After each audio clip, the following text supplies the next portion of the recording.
because I wanted to put him down a little bit of basically, right? And was that example you gave us? Are you does it work from like does it still work? What you by going and the same thing? What does it have to do? you know what?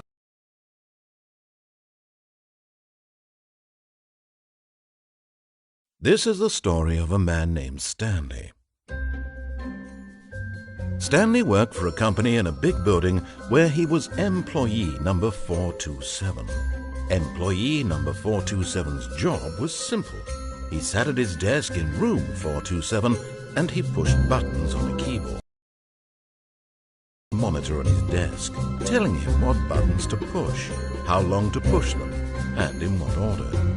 This is what employee 427 did every day of every month of every year. And although others might have considered it soul-rending, Stanley relished every moment that the orders came in, as though he had been made exactly for this job. And Stanley was happy. And then one day, something very peculiar happened. Something that would forever change Stanley. Something he would never quite forget. He had been at his desk for nearly an hour when he realized that not one single order had arrived on the monitor for him to follow.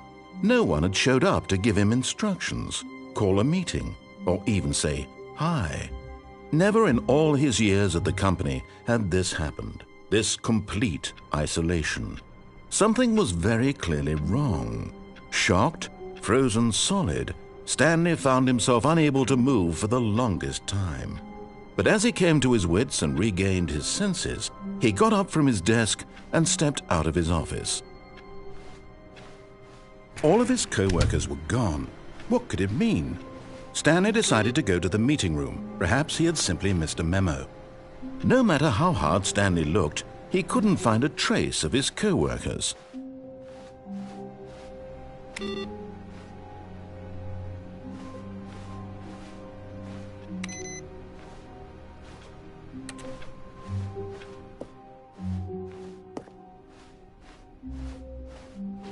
When Stanley came to a set of 2 open doors, he entered the door on his left.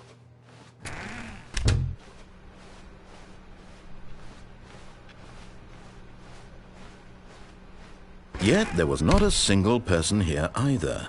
Feeling a wave of disbelief, Stanley decided to go up to his boss's office, hoping he might find an answer there.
Coming to a staircase, Stanley walked upstairs to his boss's office.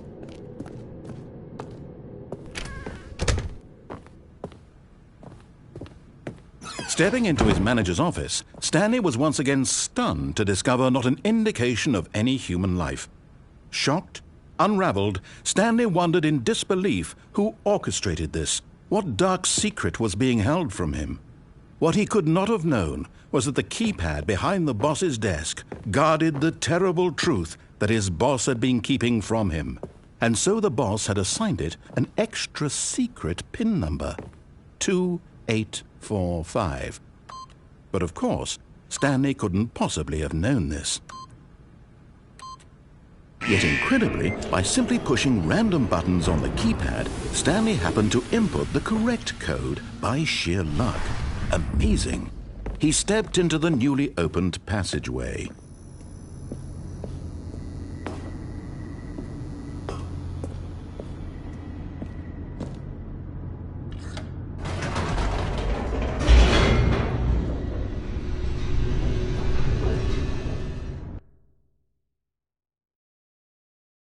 Descending deeper into the building, Stanley realized he felt a bit peculiar. It was a stirring of emotion in his chest, as though he felt more free to think for himself, to question the nature of his job. Why did he feel this now, when for years it had never occurred to him? This question would not go unanswered for long.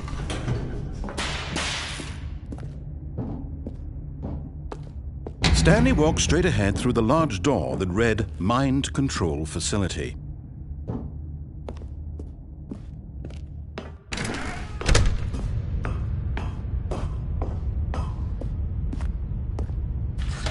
The lights rose on an enormous room packed with television screens. What horrible secret did this place hold? Stanley thought to himself. Did he have the strength to find out?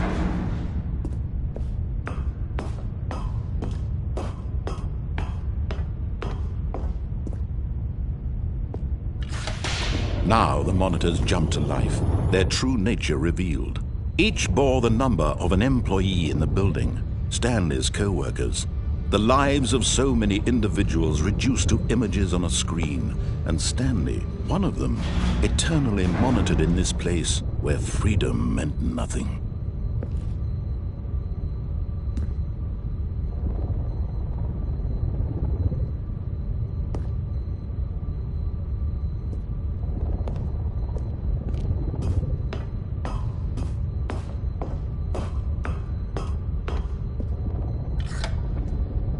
This mind control facility, it was too horrible to believe. It couldn't be true.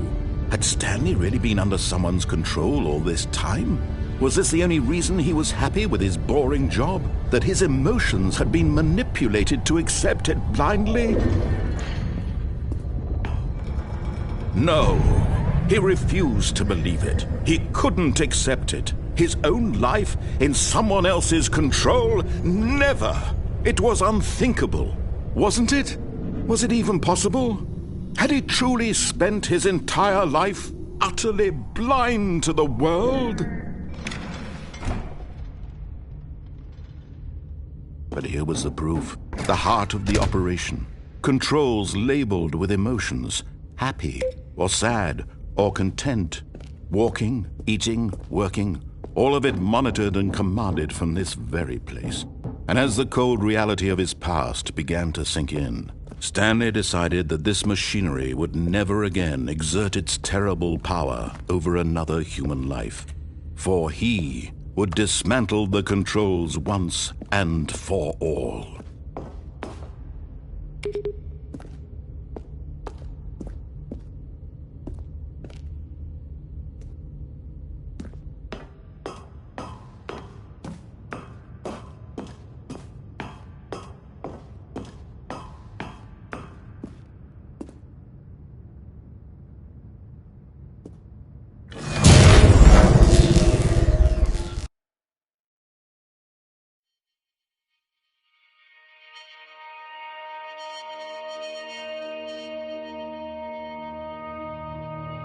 Blackness, and a rising chill of uncertainty.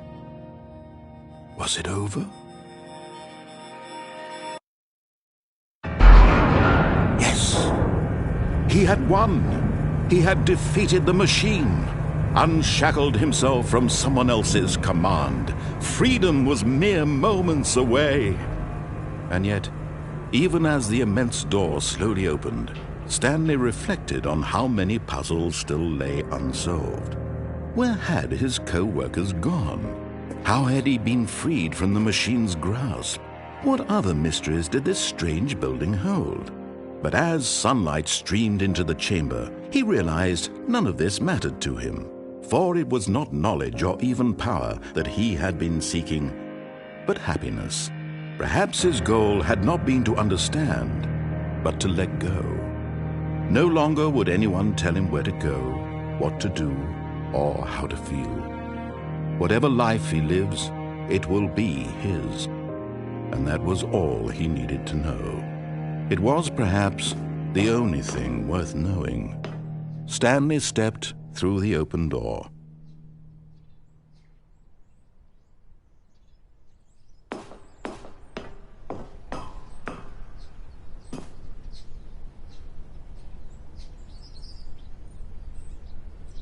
Stanley felt the cool breeze upon his skin, the feeling of liberation, the immense possibility of the new path before him. This was exactly the way, right now, that things were meant to happen. And Stanley was happy.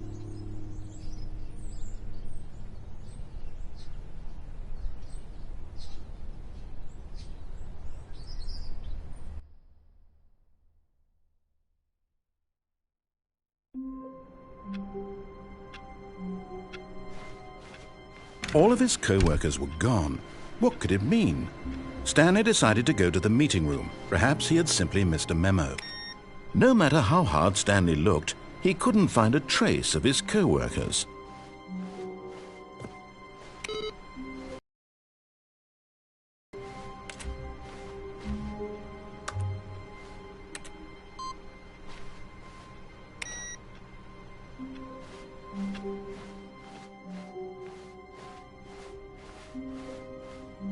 When Stanley came to a set of 2 open doors, he entered the door on his left. This was not the correct way to the meeting room, and Stanley knew it perfectly well. Perhaps he wanted to stop by the employee lounge first, just to admire it. Ah, yes, truly a room worth admiring. It had really been worth the detour after all, just to spend a few moments here in this immaculate, beautifully constructed room. Stanley simply stood here, drinking it all in.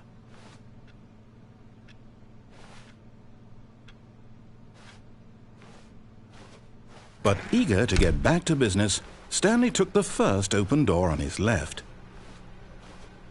And so he detoured through the maintenance section, walked straight ahead to the opposite door, and got back on track. Yet there was not a single person here either. Feeling a wave of disbelief, Stanley decided to go up to his boss's office, hoping he might find an answer there. Stanley stepped into the broom closet, but there was nothing here, so he turned around and got back on track.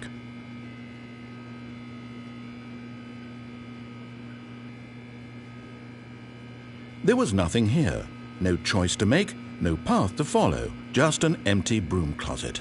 No reason to still be here.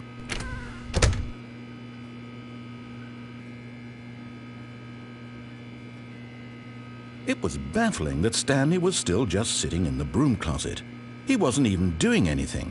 At least if there was something to interact with, he'd be justified in some way. As it is, he's literally just standing there doing sweet FA.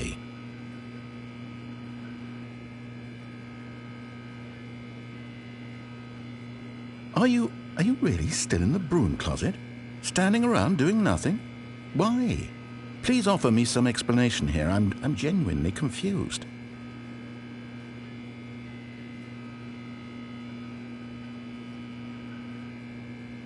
You do realize there's no choice or anything in here, right?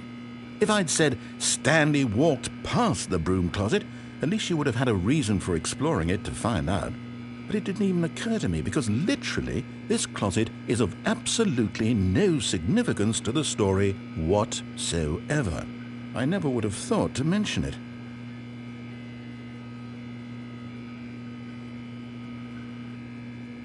Maybe to you this is somehow its own branching path.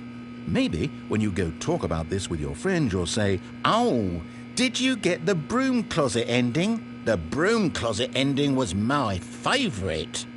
I hope your friends find this concerning.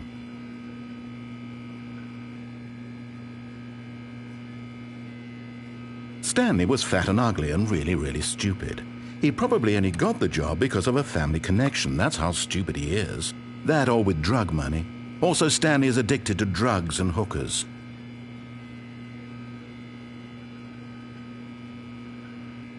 Well, I've come to a very definite conclusion about what's going on right now. You're dead. You got to this broom closet, explored it a bit, and were just about to leave because there's nothing here, when a physical malady of some sort shut down your central nervous system and you collapsed in front of your screen. Well, in a situation like this, the responsible thing is to alert someone nearby so as to ensure that your body is taken care of before it begins to decompose.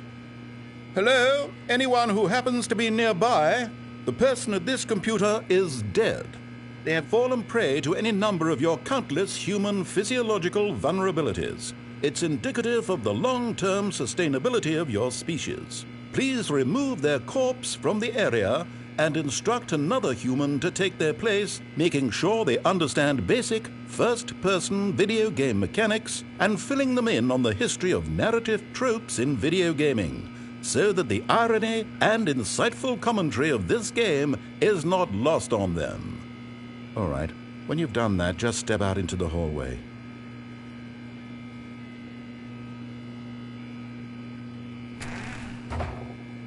Ah, second player. It's good to have you on board. I guarantee you can't do any worse than the person who came before you. You too? Unbelievable. I'm at the mercy of an entire species of invalids. Perhaps there's a monkey nearby you can hand the controls to. A fish? Fungus? Look, you can hammer out the details. I'm not particularly picky. I'll just be waiting for when you're ready to pick up the story again.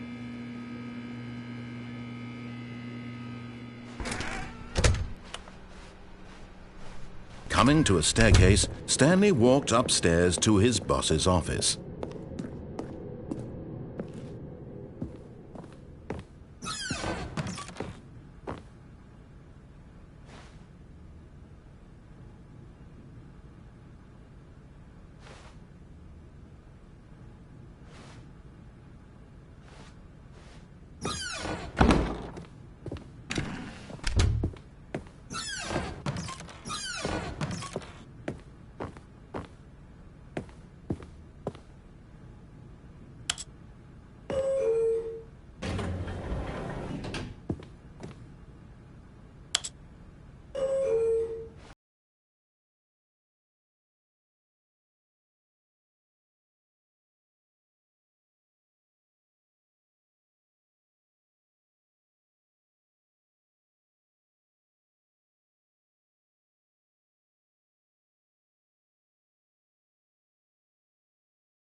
Stepping into his manager's office, Stanley was once again stunned to discover not an indication of any human life. What could it mean? Stanley wondered aloud to nobody. Stanley was in such a rush to get through the story as quickly as possible, he didn't even have a single minute to just let the narrator talk. That kind of anxiety isn't healthy, so he relaxed for a few moments with some calming New Age music.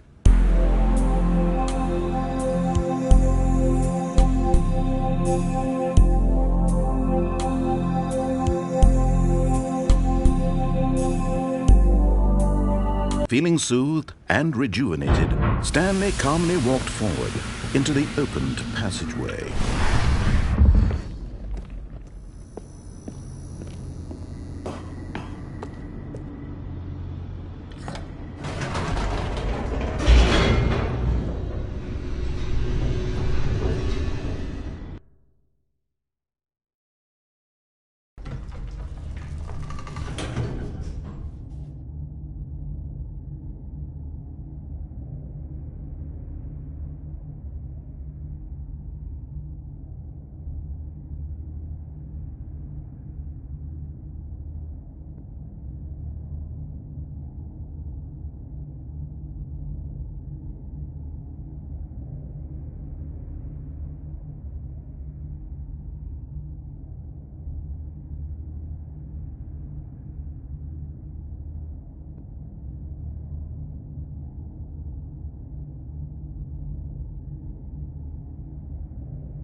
Stanley walked straight ahead through the large door that read Mind Control Facility.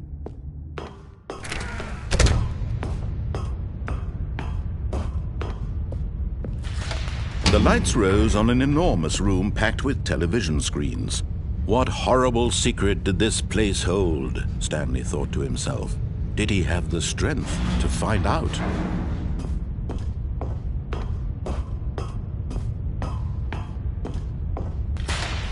Now the monitors jumped to life, their true nature revealed. Each bore the number of an employee in the building, Stanley's co-workers. The lives of so many individuals reduced to images on a screen, and Stanley, one of them, eternally monitored in this place where freedom meant nothing.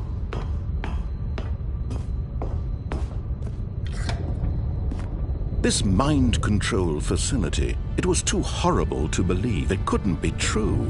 Had Stanley really been under someone's control all this time? Was this the only reason he was happy with his boring job? That his emotions had been manipulated to accept it blindly?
He refused to believe it. He couldn't accept it. His own life in someone else's control?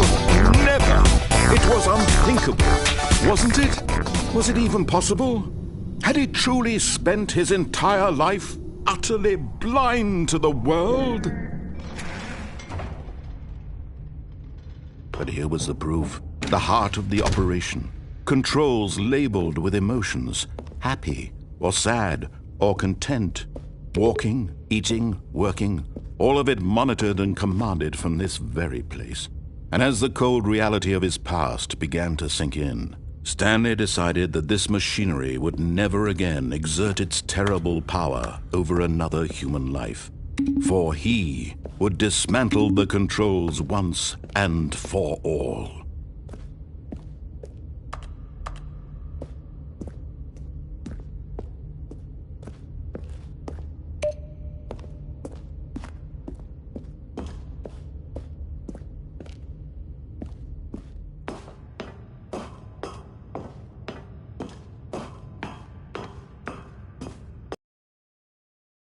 He found the source of the room's power.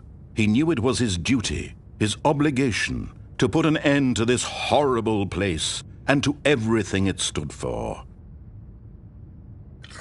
Oh, Stanley, you didn't just activate the controls, did you?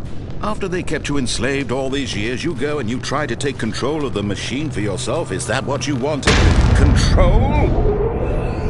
Oh, Stanley, I applaud your effort, I really do. But you need to understand, there's only so much that machine can do. You were supposed to let it go, turn the controls off, and leave. If you want to throw my story off track, you're going to have to do much better than that. I'm afraid you don't have nearly the power you think you do. For example, and I believe you'll find this pertinent, Stanley suddenly realized he had just initiated the network's emergency detonation system. In the event that this machine is activated without proper DNA identification, nuclear detonators are said to explode, eliminating the entire complex. How long until detonation then? Let's say, 2 minutes. Now this is making things a little more fun, isn't it, Stanley? It's your time to shine. You are the star. It's your story now. Shape it to your heart's desires. Oh, this is much better than what I had in mind. What a shame we have so little time left to enjoy it. Mere moments until the bomb goes off. But what precious moments each one of them is. More time to talk about you, about me, where we're going, what all this means. I barely know where to start. What's that? You'd like to know where your co-workers are? A moment of solace before you're obliterated? All right, I'm in a good mood. You're going to die anyway. I'll tell you exactly what happened to them. I erased them. I turned off the machine. I set you free. Of course, that was merely in this instance of the story. Sometimes when I tell it, I simply let you sit there in your office forever, pushing buttons endlessly and then dying alone. Other times, I let the office sink into the ground, swallowing everyone inside, or I let it burn to a crisp. I have to say this, though, this version of events has been rather amusing. Watching you try to make sense of everything and take back the control wrested away from you, it's quite rich. I almost hate to see it go. But I'm sure whatever I come up with on the next go-around will be even better. My goodness, only 34 seconds left. But I'm enjoying this so much. You know what? To hell with it. I'm going to put some extra time on the clock. Why not? These are precious additional seconds, Stanley. Time doesn't grow on trees. Oh dear me, what's the matter, Stanley? Is it that you have no idea where you're going or what you're supposed to be doing right now? Or did you just assume when you saw that timer that something in this room was capable of turning it off? I mean, look at you. Running from button to button, screen to screen, clicking on every little thing in this room. These numbered buttons, no, these colored ones. Or maybe this big red button, or this door. Everything, anything, something here will save me. Why would you think that, Stanley? That this video game can be beaten? Won? Solved? Do you have any idea what your purpose in this place is? Stanley, you're in for quite a disappointment. But here's a spoiler for you. That timer isn't a catalyst to keep the action moving along. It's just seconds ticking away to your death. You're only still playing instead of watching a cutscene because I want to watch you for every moment that you're powerless. To see you made humble. This is not a challenge. It's a tragedy. You wanted to control this world, that's fine. But I'm going to destroy it first, so you can't. Take a look at the clock, Stanley. That's 30 seconds you have left to struggle. 30 seconds until a big boom and then nothing. No ending here, just you being blown to pieces. Will you cling desperately to your frail life, or will you let it go peacefully? Another choice. Make it count, or don't. It's all the same to me, all a part of the joke. And believe me, I will be laughing at every second of your inevitable life from the moment we fade in until the moment I say, happily ever after.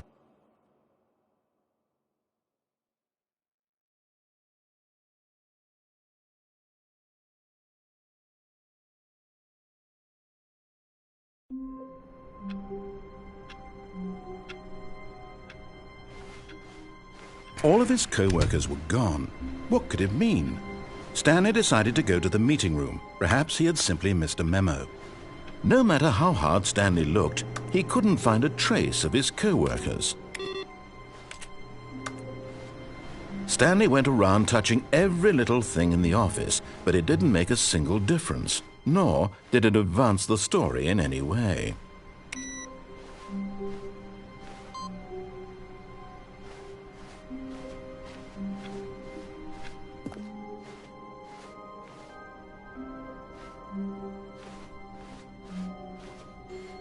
When Stanley came to a set of 2 open doors, he entered the door on his left. This was not the correct way to the meeting room, and Stanley knew it perfectly well.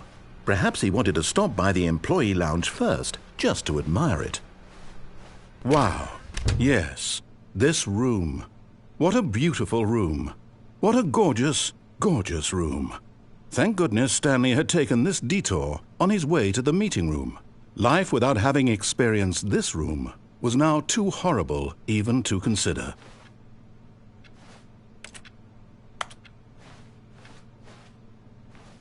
But eager to get back to business, Stanley took the first open door on his left.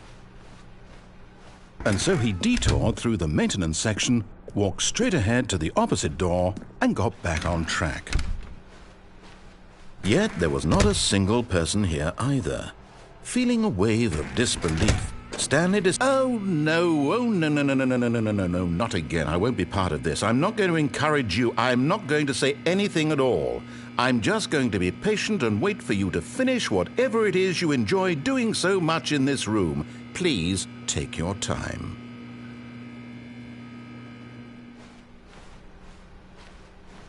Coming to a staircase, Stanley walked upstairs to his boss's office.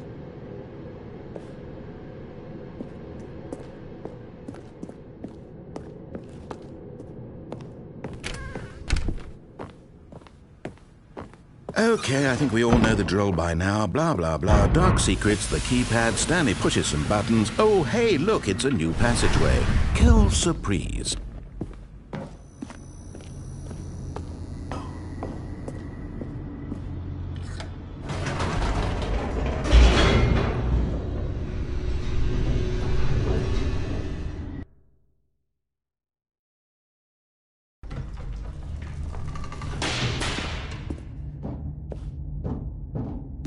Stanley walked straight ahead through the large door that read Mind Control Facility.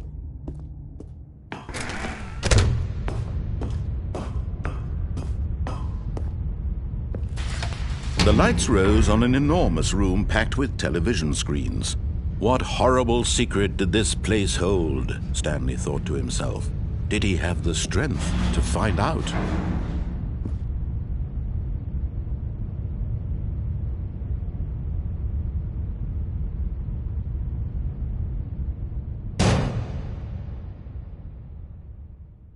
Aha! You've made it to the bottom of the mind control facility. Welcome! You see, back when the Stanley Parable first launched in 2013, getting to the bottom of the mind control facility was a bug that we simply didn't catch during development. And you all sent us lots of photos of it on Twitter and acted very superior about it. And you're all very, very clever. Good for you. Anyway, when it came time to update the game, we knew that we had to do something about this little goof of ours, so here you go. New content. You can call it the bottom of the mind control room ending, if that enhances your perception of the value of these updates. Isn't that what you crave? New content? Always more content, more content, more. And I'm here to give it to you. I'm here to make it seem like we really covered every nook and cranny of the game with secrets and Easter eggs. How about this? We wrote a new piece of music just for this section. You won't hear it anywhere else in the game. It's a secret that's just for you. That's how special you are. We call this track, Good Job You've Made It to the Bottom of the Mind Control Facility. Well done.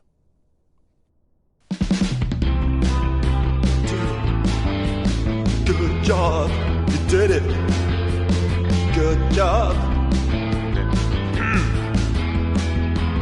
3, 2, 1. Good job, you made it to the bottom of the mind control facility. You jumped on the catwalk. You should have been careful. You should have been careful. It used to be a bug, but now it's an ending. Now it's an ending. I believe in you. I believe in your ability to cross this barrier and chase your dreams. Railings don't mean anything. Good job, you did it. Good job, you did it. Good job, you did it. Good job, you did it. Good job, you did it. Good job, you did it. Good job, you did it. Good job, you did it. Good job, you did it. Good job, you did it.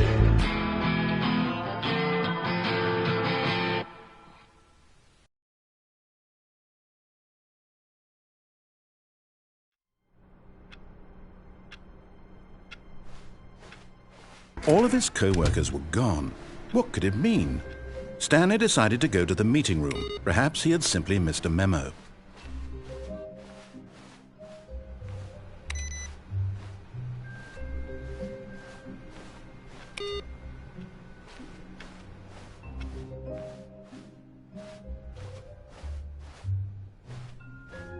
When Stanley came to a set of 2 open doors, he entered the door on his... This was not the correct way to the meeting room, and Stanley knew it perfectly well.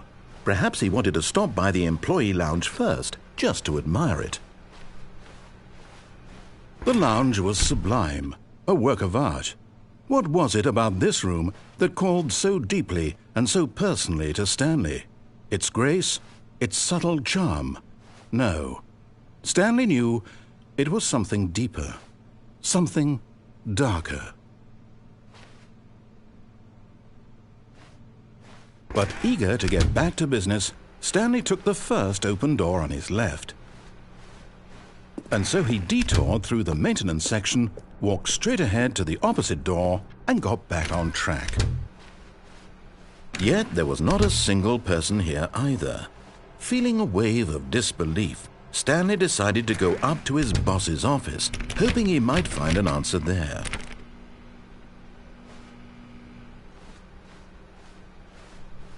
Coming to a staircase, Stanley walked upstairs to his boss's office.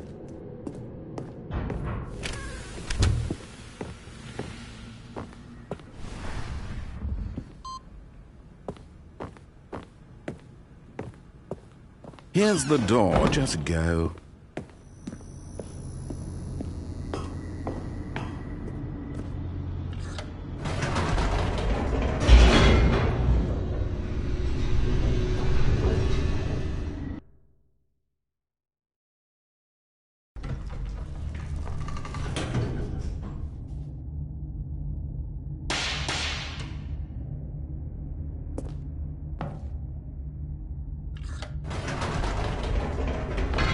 Whoops, nope, never mind. Stanley actually got back into the elevator and went back up. Silly me.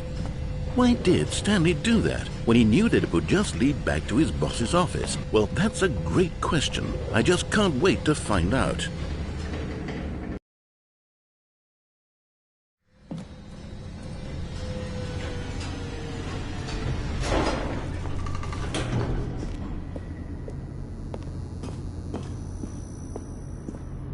Here we are, Stanley. It's your boss's office. Exactly the way it was before you got onto the elevator.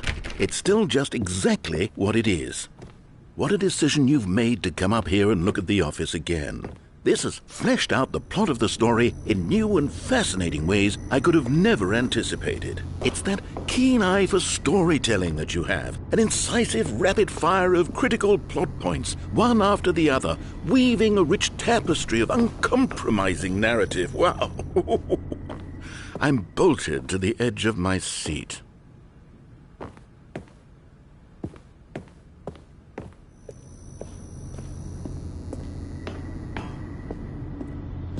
Incredible.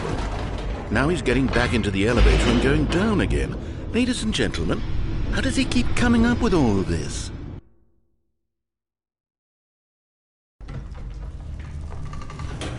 Surely this time Stanley will walk forward into the spooky corridor, won't he?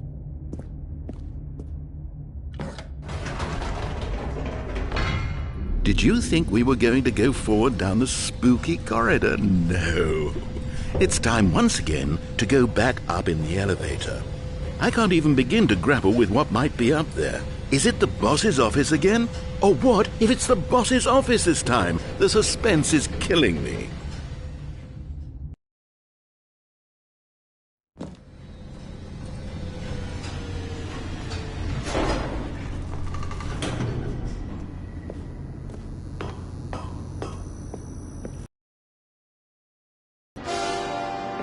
Oh my God. It's the boss's office. This absolutely changes everything for me. Give me a time out here for a minute while I process this.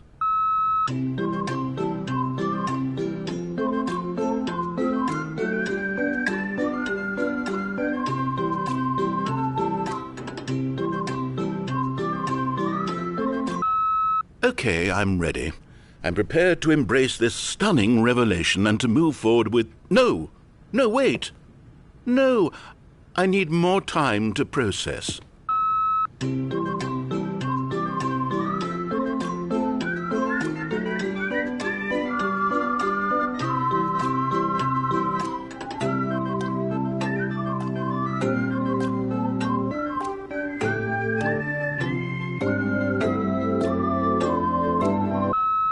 All right.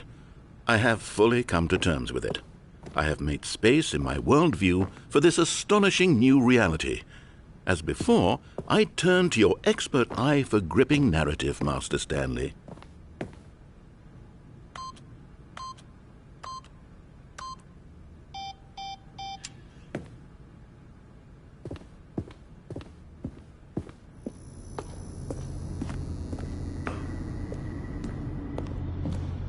Of course. Going back down in the elevator. How did I not anticipate it? I mean, sure, now it's obvious, but you have to understand that 30 seconds ago, this kind of thing had never been attempted before. I had no frame of reference to even anticipate it. That's just how revelatory Stanley's decision-making is. A breath of fresh air in a landscape of storytelling that has grown stale and repetitive.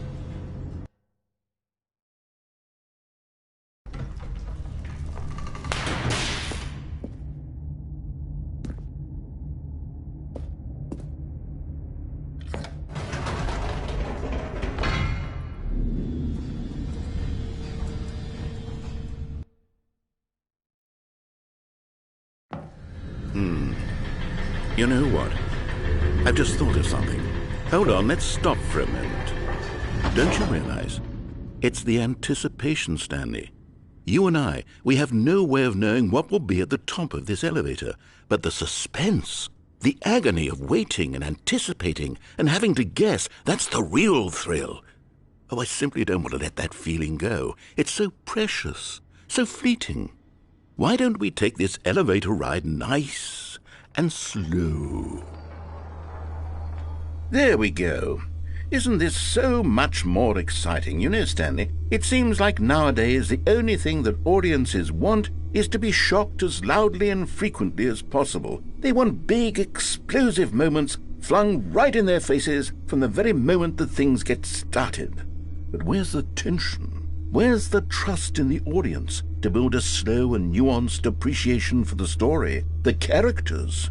Why aren't we given time to imagine the surprises, to have to think and to anticipate, and then to marvel at the eventual reveal? This is storytelling, Stanley. What you and I are doing right now. This is the most exciting narrative to be developed in years, and it's really all because of you. You're the one who took this bold step of revisiting the exact same locations over and over. Truly, I mean it. This is unique and different. It's not like anything else out there. You see, I want stories that surprise me, Stanley. I want to have to think.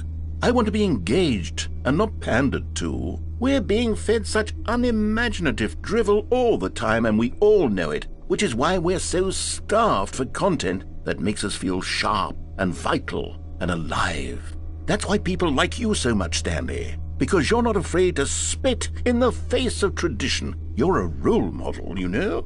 People look up to you, which is why... Oh, I didn't know when to spring this on you, but, well, I've gathered a little press conference for you so that you can talk about your work and your storytelling and your life. Yes, I know you're not much for the public eye, but I thought it would especially mean a lot to the people who have been following you from the beginning. They really look up to you, Stanley. I don't know if you realize the impact you have on them. This is the kind of gesture that might leave a tremendous impact on them for the better. Oh, good, we're here. Okay, the room where we're holding the press conference should be just around the corner here somewhere.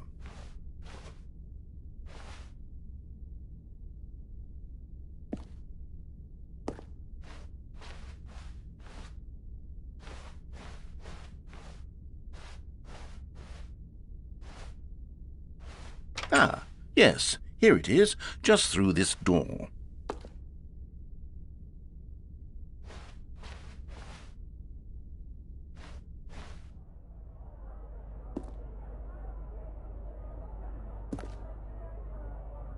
All right, are you ready? I've told them you're going to speak a little bit about the nature of surprise in storytelling and what it means to craft a truly unpredictable narrative. Oh, don't worry, you'll do great. Just be yourself and speak from the heart. I'm really proud of you, Stanley.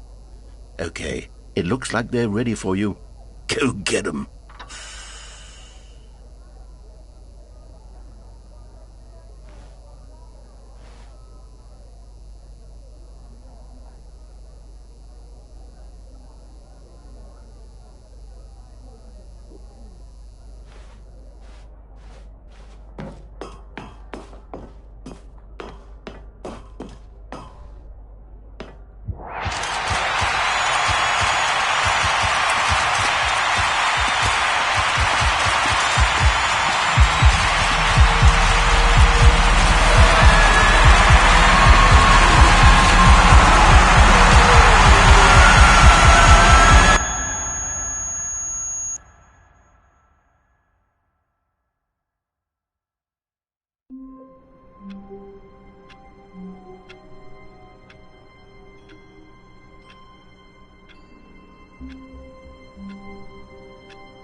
All of his co-workers were gone.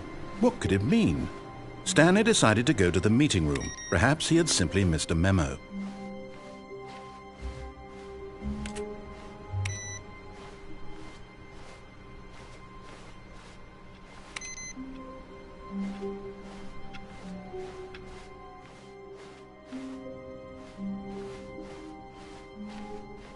When Stanley came to a set of 2 open doors, he entered. This was not the correct way to the meeting room, and Stanley knew it perfectly well.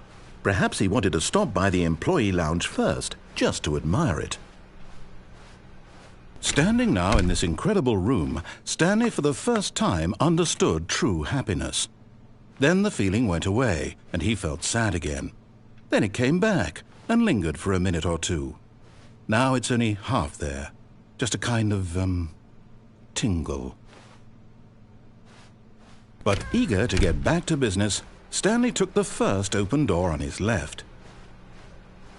And so he detoured through the maintenance section, walked straight ahead to the opposite door, and got back on track. Yet there was not a single person here either.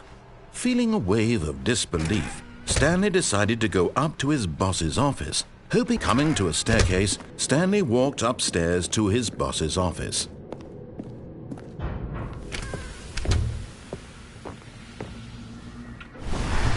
Here's the door, just go.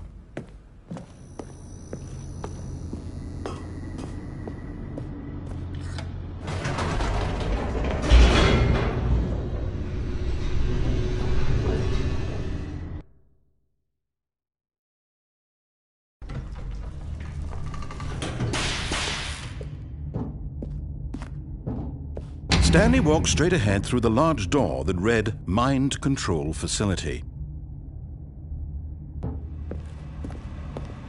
Although this passageway had the word Escape written on it, the truth was that at the end of this hall, Stanley would meet his violent death. The door behind him was not shut. Stanley still had every opportunity to turn around and get back on track. At this point, Stanley was making a conscious, concerted effort to walk forward and willingly confront his death.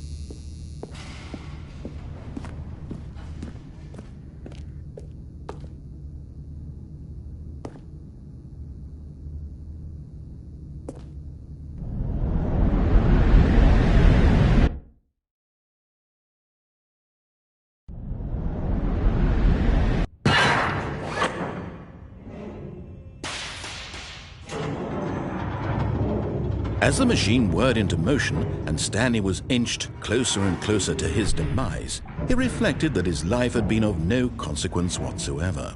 Stanley can't see the bigger picture. He doesn't know the real story, trapped forever in his narrow vision of what this world is.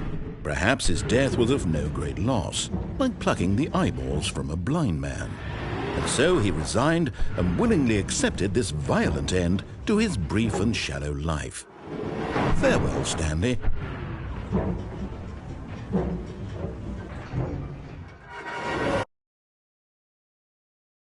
"Farewell, Stanley," cried the narrator, as Stanley was led helplessly into the enormous metal jaws. In a single visceral instant, Stanley was obliterated as the machine crushed every bone in his body, killing him instantly.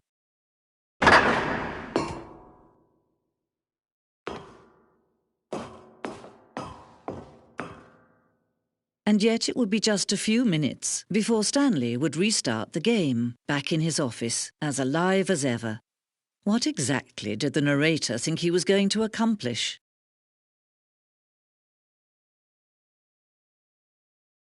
When every path you can walk has been created for you long in advance, death becomes meaningless, making life the same. Do you see now? Do you see that Stanley was already dead from the moment he hit start?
Now look closely,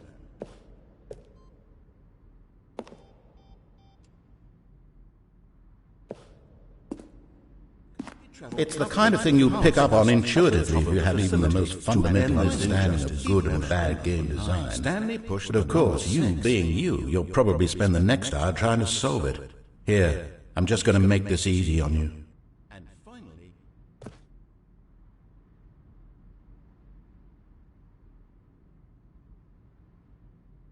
Stanley stood on the snow. Oh, for crying... Is this that other building? Stanley pushed the big red button. Stanley stood on the snow.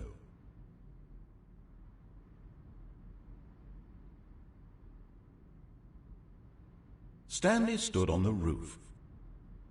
Still nothing? I don't know. Well, in that case, I'll tell you what, you win. Congratulations.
Oh, look at these two. How they wish to destroy one another.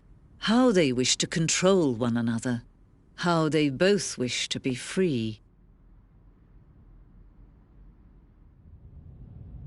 Can you see? Can you see how much they need one another? No, perhaps not. Sometimes these things cannot be seen. But listen to me. You can still save those two. You can stop the program before they both fail. Turn off your PlayStation. There's no other way to beat this game. As long as you move forward, you'll be walking someone else's path. Stop now and it'll be your only true choice. Whatever you do, choose it. Don't let time choose for you. Don't let...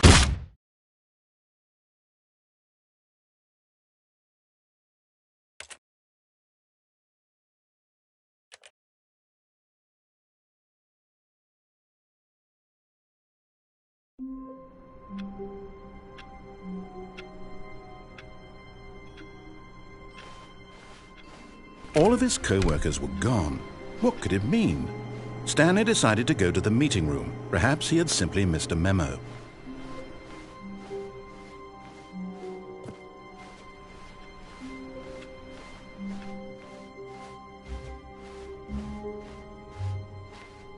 When Stanley came to a set of 2 open doors, this was not the correct way to the meeting room, and Stanley knew it perfectly well. Perhaps he wanted to stop by the employee lounge first, just to admire it. Stanley felt lightheaded, butterflies in his stomach, giddy in a way he had never known before. Was it this room? A connection between the two? Could a man love a room? I mean, truly, truly, deeply, madly love.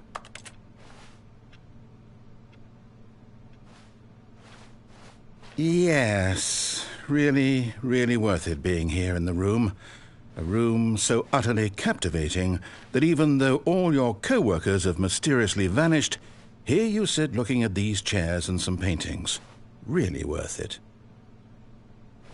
But eager to get back to business, Stanley took the first open door on his left.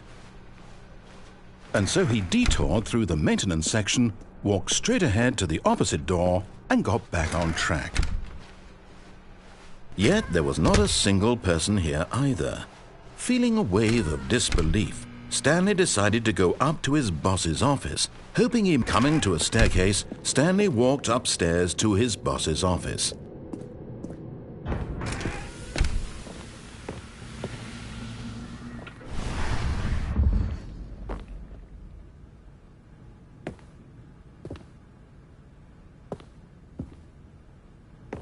Here's the door.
All of his co-workers were gone. What could it mean? Stanley decided to go to the meeting room. Perhaps he had simply missed a memo.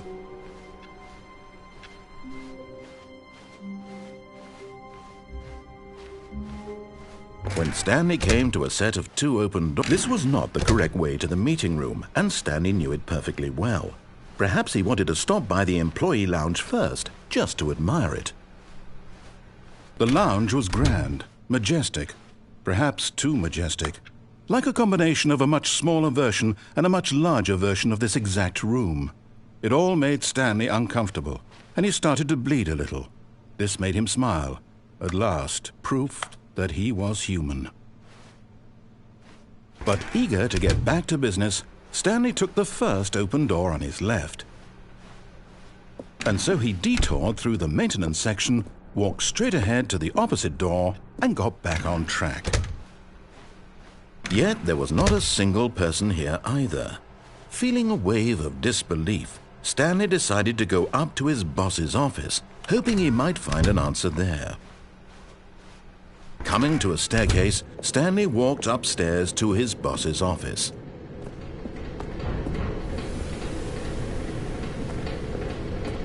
But Stanley just couldn't do it. He considered the possibility of facing his boss, admitting he had left his post during work hours. He might be fired for that. And in such a competitive economy, why had he taken that risk? All because he believed everyone had vanished?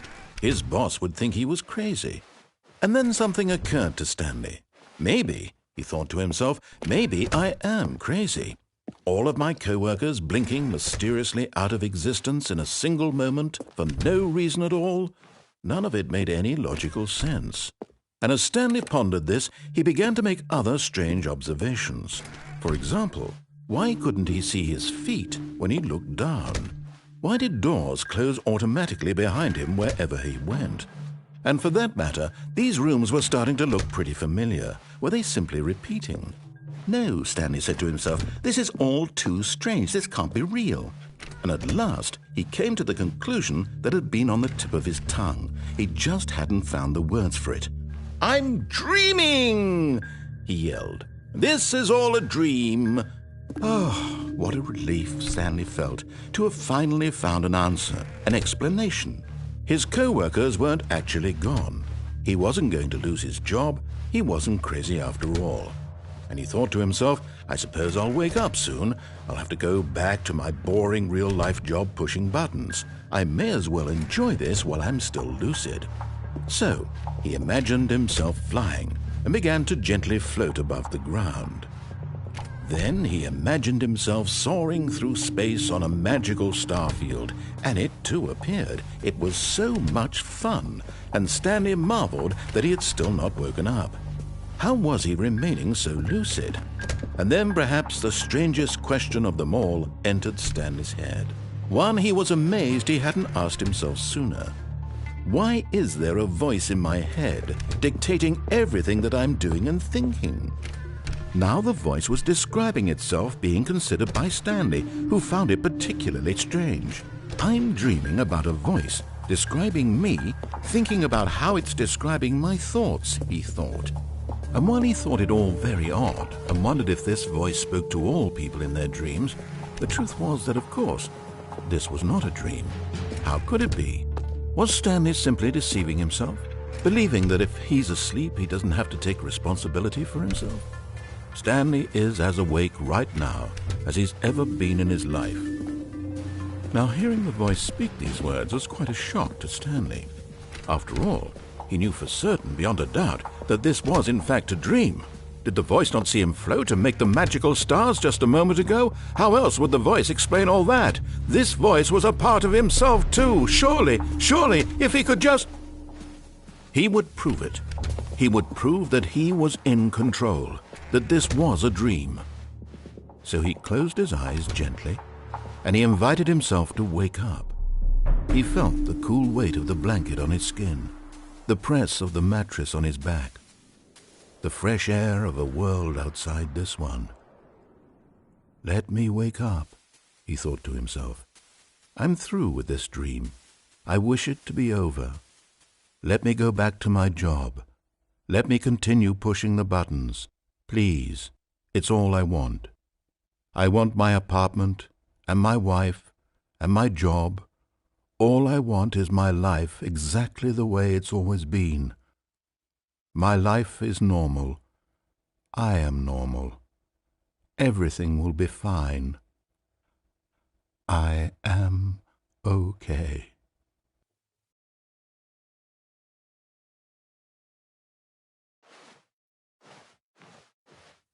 Stanley began screaming.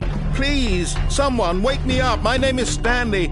I have a boss. I have an office. I am real. Please, just someone tell me I am real. I must be real. I must be. Can anyone hear my voice? Who am I? Who am I? And everything went black.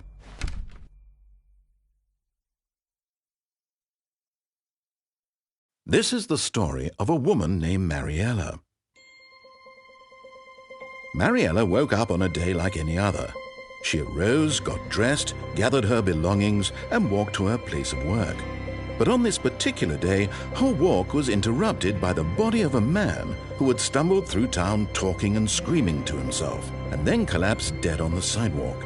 And although she would soon turn to go call for an ambulance, for just a few brief moments she considered the strange man. He was obviously crazy. This much she knew. Everyone knows what crazy people look like. And in that moment, she thought to herself how lucky she was to be normal. I am sane. I am in control of my mind. I know what is real and what isn't. It was comforting to think this, and in a certain way, seeing this man made her feel better.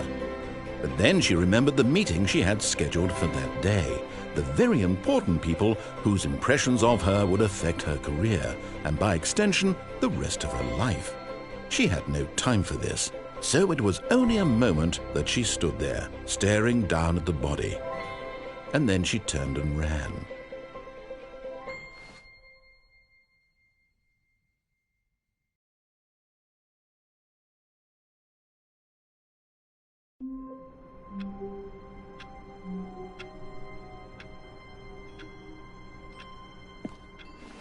Stanley decided to go to the meeting room to check on his co-workers. He never functioned well by himself and constantly needed support and guidance from others, so the thought of total solitude was terrifying to him. When Stanley came to a set of 2 open doors, he entered the door on his left. This was not the correct way to the meeting room, and Stanley knew it perfectly well. Perhaps he wanted to stop by the employee lounge first, just to admire it. And here it was, the lounge. What a room, Stanley thought to himself. What a room, what a room, what a room. This is what Stanley thought. What a room, what a room, what a room. What a room! Va-va-voom. What a room. But eager to get back to business, Stanley took the first open door on his left. And so he detoured through the maintenance section, walked straight ahead to the opposite door, and got back on track.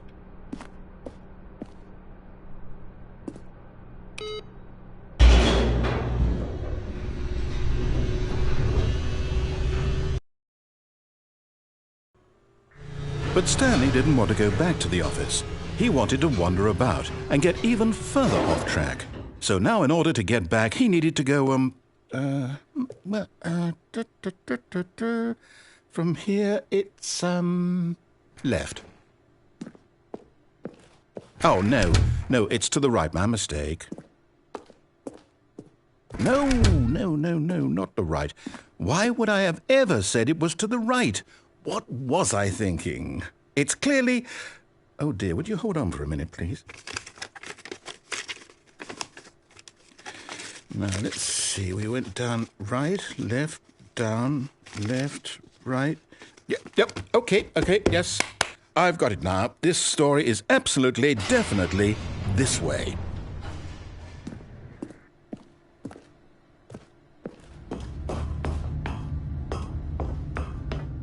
No. This isn't right at all. You're not supposed to be here yet. This is all a spoiler. Quick, Stanley, close your eyes. Okay. We just have to get back to, oh, who am I kidding? It's all rubbish now.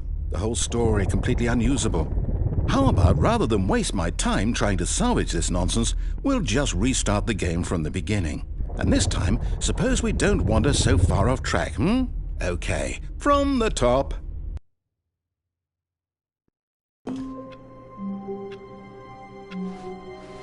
All of his co-workers were gone. What could it mean? Stanley decided to go to the meeting room. Perhaps he had simply missed a memo.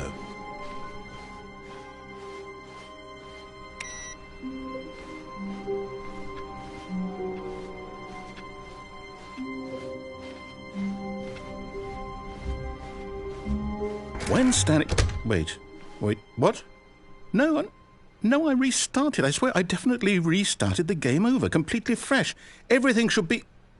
Oh, did something change? Stanley, did you change anything when we were back in that room with all the monitors? Did you move the story somewhere or... Hold on. Why am I asking you? I'm the one who wrote the story. It was right here just a minute ago. I know for sure that it's here somewhere. Okay, then. It's an adventure. Come, Stanley. Let's find the story.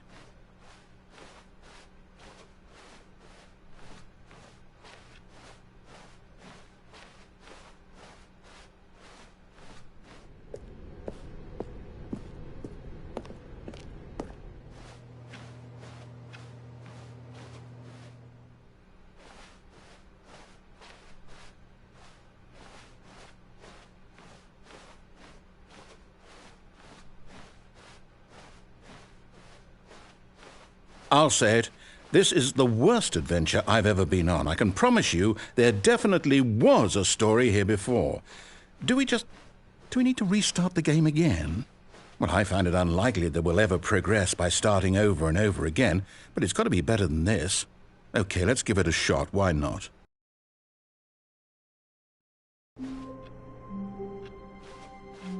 All of his co-workers were gone. What could it mean?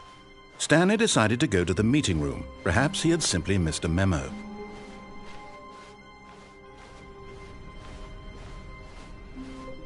Okay, yep, it's worse. I might be remembering this wrong. It's possible the story is back where we just came from. Why don't we go back the other direction and see if we missed anything?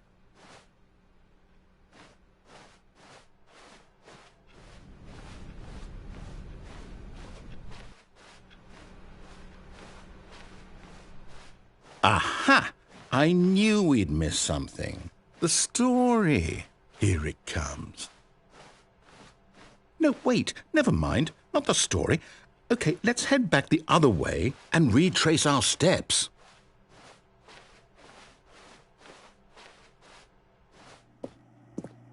Now this Well, I'll be honest, I don't recognize this place at all. Is this the story? I don't think so. I can't quite recall, but I believe my story took place in an office building. Is that correct? Do you remember, Stanley? Well, do you know what? Since I've completely forgotten what we were supposed to be doing, how about this? You win! Congratulations! I know you put in a lot of hard work, and it really paid off, so good job. Oh, no. No, I don't feel right about this at all. We both know you didn't put in any actual work for that win. Some people win fair and square, and this was not one of those situations. Okay, I'm getting weirded out by whatever this place is. I don't care what might happen this time. I have to restart.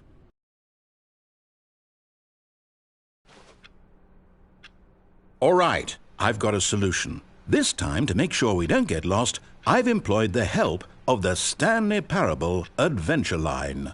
Just follow the line. How simple is that?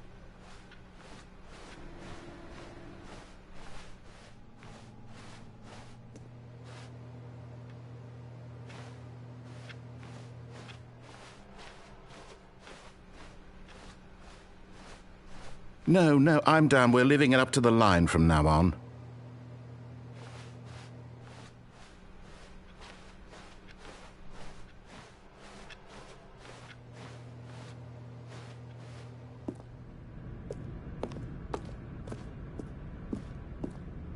You see? The line knows where the story is. It's over in this direction. Onward, Stanley, to destiny. Though, here's a thought. Wouldn't wherever we end up be our destination, even if there's no story there? Or to put it another way, is the story of no destination still a story? Simply by the act of moving forward, are we implying a journey such that a destination is inevitably conjured into being via the very manifestation of the nature of life itself? Okay, Stanley, I need to follow this train of thought for a minute. Just stick with me. Now, we can both agree that the nature of existence is in fact a byproduct of one's subjective experience of that existence, right? Okay, now if my experience of your existence rests inside of your subjective experience of this office, is this office in fact the skeleton of my own relative experiential mental subjective construct? Whoa. Hang on. That got a bit weird back there. Well, I'd like to apologize. Not sure where I was going with all that. You know what? I think what we need right now is a bit of music to lighten the mood.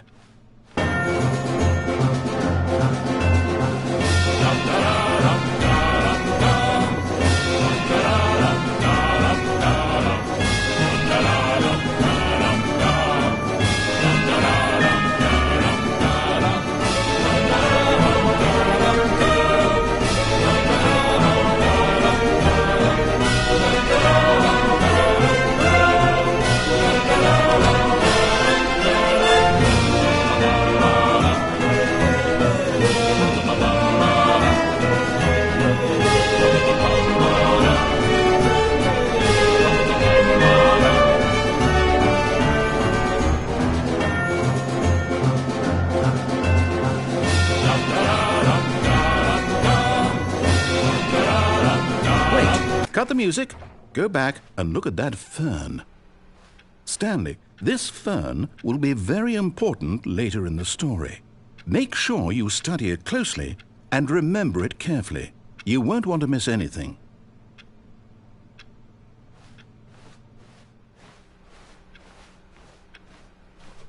Wait, what? We're back at the office? No. Line, you do know we're looking for the Stanley Parable, right? The story? Is any of this ringing a bell?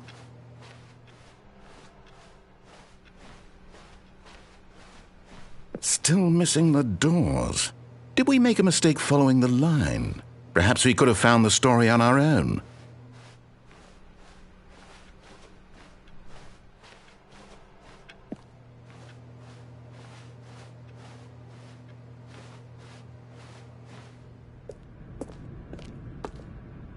Oh, no, not again, Line. How could you have done this to us? And after we trusted you, after everything we've been through, you... Oh, I can't take this anymore. To hell with it. Restart.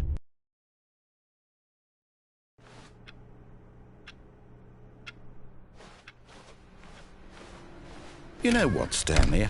I say forget the adventure line. What's it ever done for us? We're intelligent people, right? Why can't we make up our own story? Something exciting, daring, mysterious. Ooh, this all sounds perfectly doable. Why don't we simply start wandering in, well, I don't know.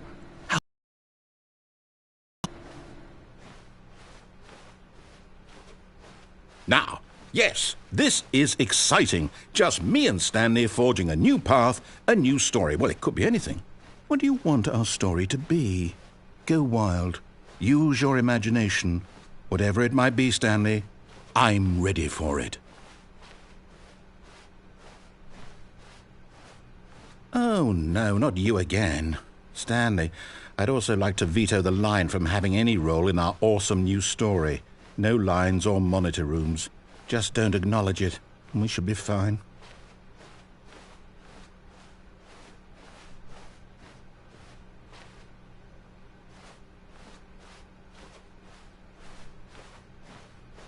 Ah, a choice. We get to make a decision. From here, the story is in our control. How important we mustn't squander the opportunity. In fact, I believe I need a minute to think here. Just walk in circles for a minute. Okay, so I know that each door has to lead somewhere, which means that somewhere, the place where we're trying to go, there must be a reverse door that leads here. And that in turn means that our destination corresponds with the counter-inverted reverse door's origin. So starting from the right, let us ask, will taking the right door lead us to where we're going? And since the answer is clearly yes, then by all accounts, the door on the right is the correct one. Another victory for logic. Come, Stanley, our destiny awaits. Oh, hold up, what's this? The confusion ending. You're telling me that's what this is? It's all one giant ending? And we're supposed to restart the game, what, eight times? That's really how all this goes? It's all determined? So now, according to the schedule, I restart again. Then what? Am I just supposed to forget? Well, what if I don't want to forget? My mind goes blank simply because it's written here on this thing, wall. Well, who consulted me? Why don't I get to decide? Why don't I get a say in all of this? Is it really? No, it can't be. I don't want it to be. I don't want the game to keep restarting. I don't want to forget what's going on. I don't want to be trapped like this. I won't restart the game. I won't do it. I won't do it. I won't do it. And the timer stopped? Does that mean, did we do it? Did we break the cycle? The, whatever it is that made this schedule? How would we even know? Will someone come for us? Will something happen? So, okay. I guess now we just wait, you know. I suppose in some way that this is a kind of story, wouldn't you agree? I'm not quite sure if we're in the destination or the journey, though they're always saying that life is about the journey and not the destination, so I hope that's where we are right now. We'll find out, won't we? Eventually. Well, in the meantime, if you...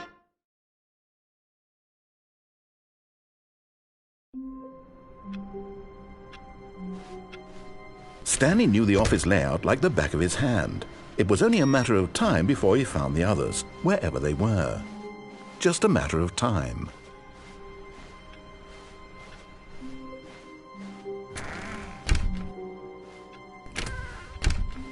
Oh, and I guess this is where Stanley felt he needed to be right now, in this little hallway.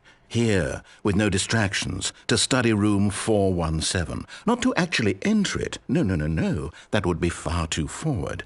Stanley wanted to know it from the outside. To see it not just with his eyes, but with his heart. He would know room 417 as no man or woman had ever known an office before.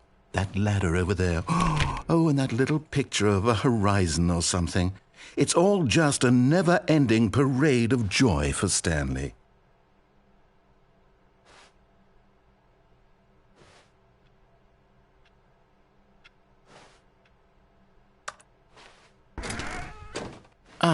No, apparently not. When Stanley came to a set of 2 open doors, this was not the correct way to the meeting room, and Stanley knew it perfectly well. Perhaps he wanted to stop by the employee lounge first, just to admire it. It was okay. But eager to get back to business, Stanley took the first open door on his left. Stanley was so bad at following directions, it's incredible he wasn't fired years ago.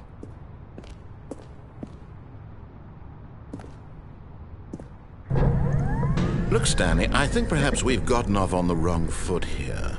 I'm not your enemy, really, I'm not. I realize that investing your trust in someone else can be difficult, but the fact is that the story has been about nothing but you all this time. There's someone you've been neglecting, Stanley. Someone you've forgotten about. Please, stop trying to make every decision by yourself. Now, I'm not asking for me, I'm asking for her. This is it, Stanley. Your chance to redeem yourself, to put your work aside, to let her back into your life. She's been waiting. That's her, Stanley. You need to be the one to do this, to reach out to her. If you can truly place your faith in another, then pick up the phone.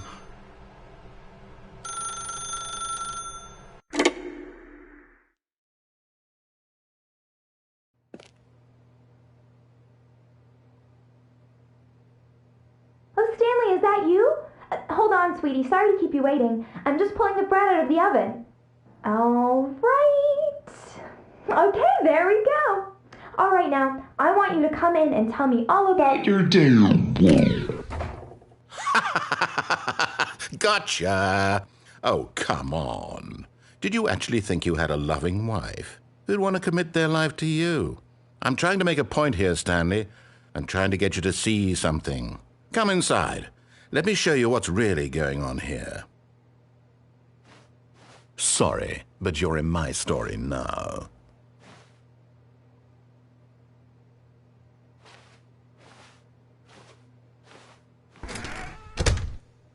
This is a very sad story about the death of a man named Stanley.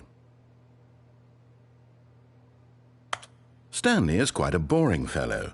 He has a job that demands nothing of him, and every button that he pushes is a reminder of the inconsequential nature of his existence. Look at him there, pushing buttons, doing exactly what he's told to do. Now he's pushing a button. Now he's eating lunch. Now he's going home. Now he's coming back to work. One might even feel sorry for him, except that he's chosen this life. But in his mind, in his mind he can go on fantastic adventures. From behind his desk, Stanley dreamed of wild expeditions into the unknown, fantastic discoveries of new lands. It was wonderful, and each day that he returned to work was a reminder that none of it would ever happen to him. And so he began to fantasize about his own job. First, he imagined that one day while at work, he stepped up from his desk to realize that all of his co-workers, his boss, everyone in the building had suddenly vanished off the face of the earth. The thought excited him terribly. So he went further. He imagined that he came to 2 open doors and that he could go through either. At last, choice. It barely even mattered what lay behind each door. The mere thought that his decisions would mean something was almost too wonderful to behold. As he wandered through this fantasy world, he began to fill it with many possible paths and destinations. Down one path lay an enormous round room with monitors and mind controls. And down another was a yellow line that weaved in many directions, and down another was a game with a baby. And he called it the Stanley Parable. It was such a wonderful fantasy, and so in his head he relived it again, and then again, and again, over and over, wishing beyond hope that it would never end, that he might always feel this free. Surely there's an answer down some new path, mustn't there be? Perhaps if he played just one more time. But there is no answer. How could there possibly be? In reality, all he's doing is pushing the same buttons he always has. Nothing has changed. The longer he spends here, the more invested he gets, the more he forgets which life is the real one. And I'm trying to tell him this, that in this world he can never be anything but an observer, that as long as he remains here, he's slowly killing himself. But he won't listen to me. He won't stop. Here, watch this. Stanley, the next time the screen asks you to push a button, do not do it. You see? Can he just not hear me? How can I tell him in a way that he'll understand that every second he remains here, he's electing to kill himself? How can I get him to see what I see? How can I make him look at himself? I suppose I can't, not in the way I want him to. But I don't make the rules. I simply play to my intended purpose, the same as Stanley. We're not so different, I suppose. I'll try once more to convey all this to him. I'm compelled to. I must. Perhaps, well, maybe this time he'll see. Maybe this time. And I tried again, and Stanley pushed a button. And I tried again, and Stanley pushed a button. And I tried.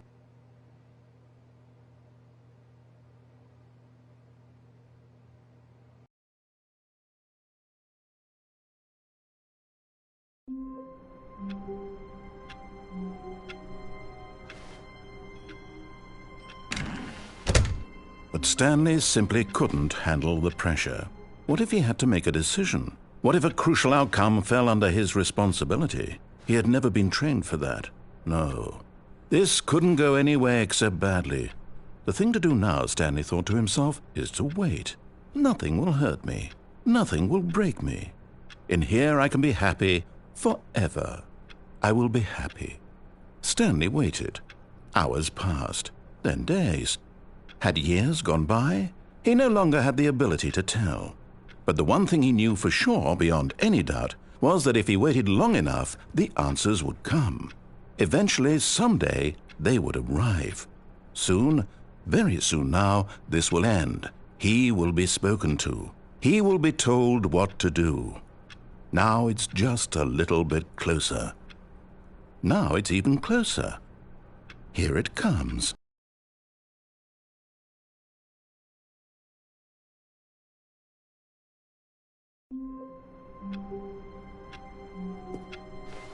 Wait, Stanley thought to himself.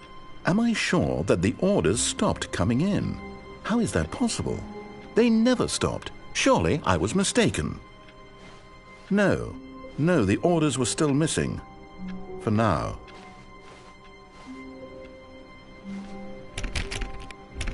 Oh, please. Are you really just doing this for the trophy? Click a door 5 times? Is that all you think a trophy is worth? No.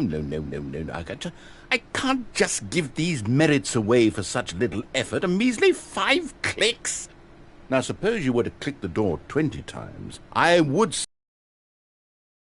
sense recognition.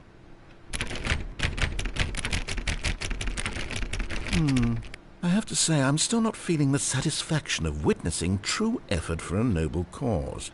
Perhaps 50 clicks will do it. Yes, almost certainly 50 clicks.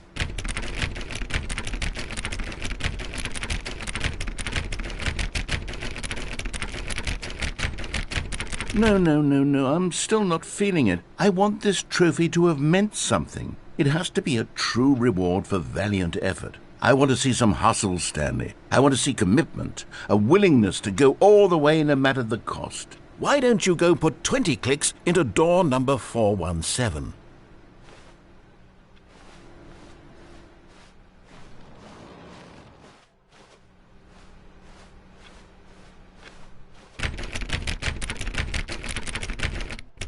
Oh, great. Now, go click a few times on door 437.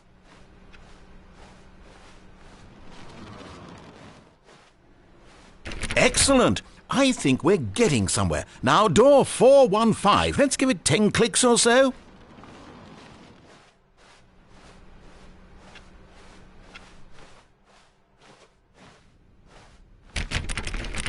Now, back to door number 437.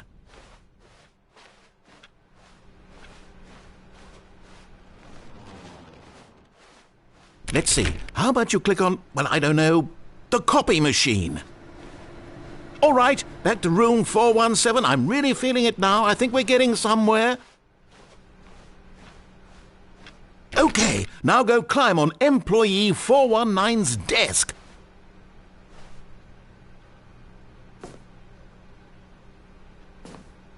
Yes! This is great! You're putting it all on the line, Stanley. I like that. All right, let's keep it up. Go give me a few clicks on door 416.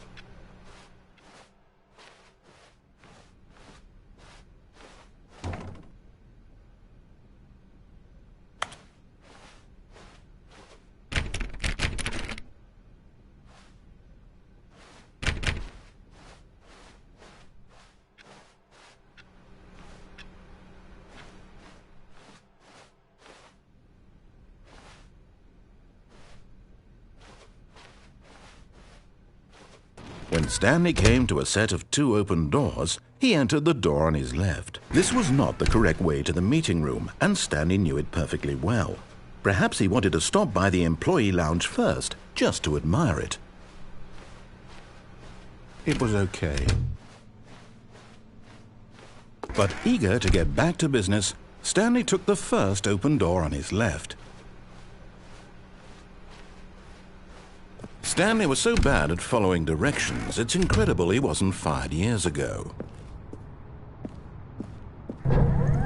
Look, Stanley, I think perhaps we've gotten off on the wrong foot here. I'm not your enemy, really, I'm not. I realize that investing your trust in someone else can be difficult, but the fact is that the story has been about nothing but you all this time. There's someone you've been neglecting, Stanley. Someone you've forgotten about. Please, stop trying to make every decision by yourself. Now, I'm not asking for me, I'm asking for her. But in his eagerness to prove that he is in control of the story and no one gets to tell him what to do, Stanley leapt from the platform and plunged to his death. Good job, Stanley. Everyone thinks you are very powerful.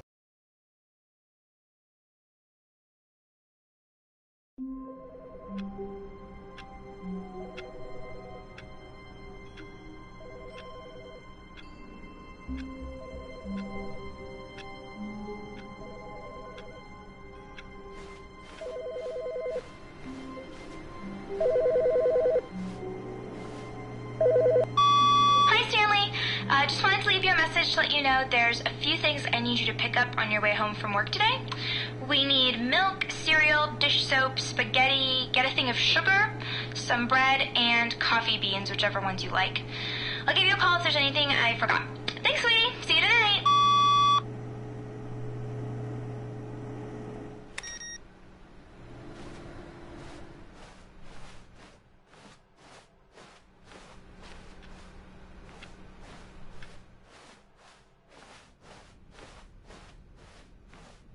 When Stanley came to a set of 2 open doors, this was not the correct way to the meeting room, and Stanley knew it perfectly well. Perhaps he wanted to stop by the employee lounge first, just to admire it. It was okay.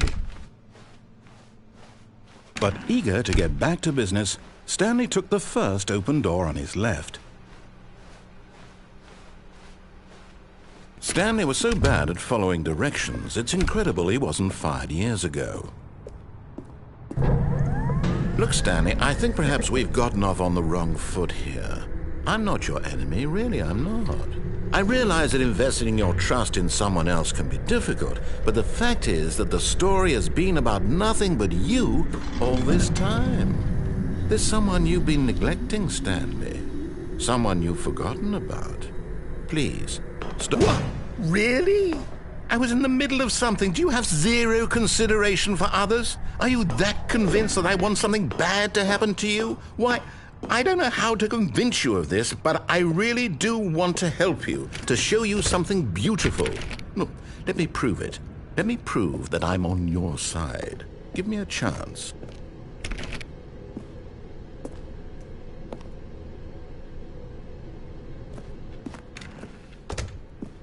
Now listen carefully, this is important. Stanley walked through the red door.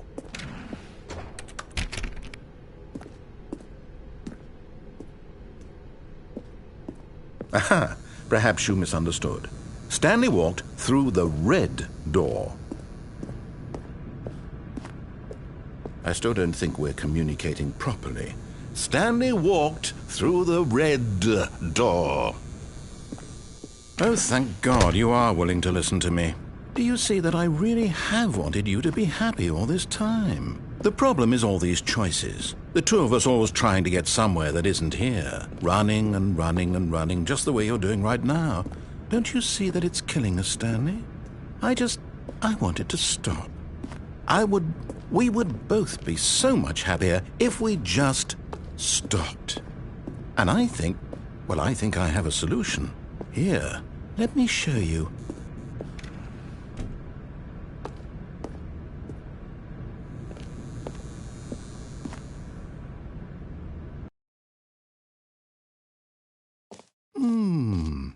What do we want? What are we looking for? Here. Yes. Oh, it's beautiful, isn't it? If we just stay right here, right in this moment with this place, Stanley, I think I feel happy. I actually feel happy.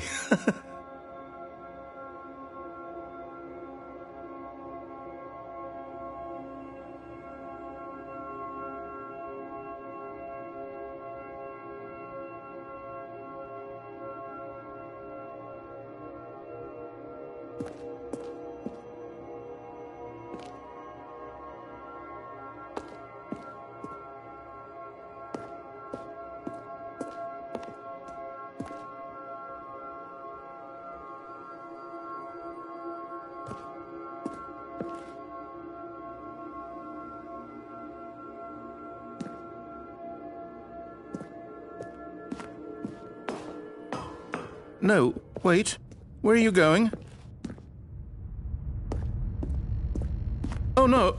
Stay away from those stairs. If you hurt yourself, if you die, the game will reset. We'll lose all of this. Please, no, Stanley, let me stay here. Don't take this from me. Please, Stanley, think about what you're doing. No! Oh, thank God. You lived. You had me worried there for a moment. Now, can we please get back to the other room?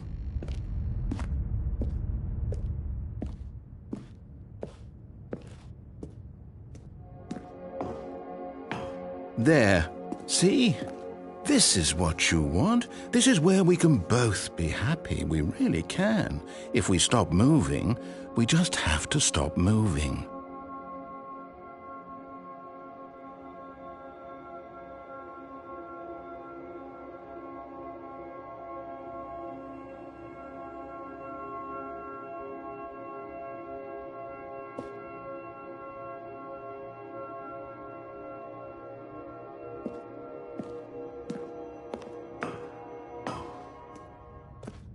Stanley, go back.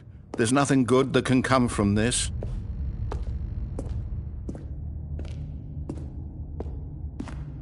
No. No, what are you doing? Do you just not believe me? What can I say to convince you?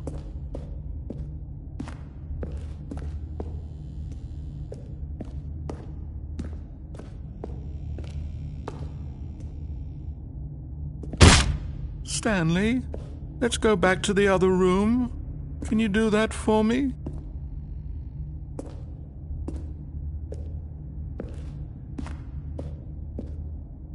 My God, is this really how much you dislike my game? That you'll throw yourself from this platform over and over to be rid of it? You are literally willing to kill yourself to keep me from being happy. Am I reading the situation correctly?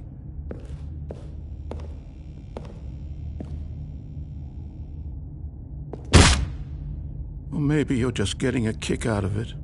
I don't know anymore. I just wanted us to get along. But I guess that was too much to ask. It looks like you wanted to make a choice after all. Well, this one is yours.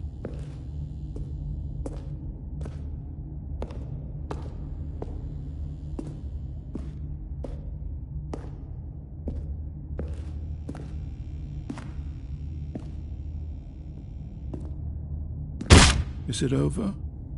It's going to restart, isn't it? I'm going back.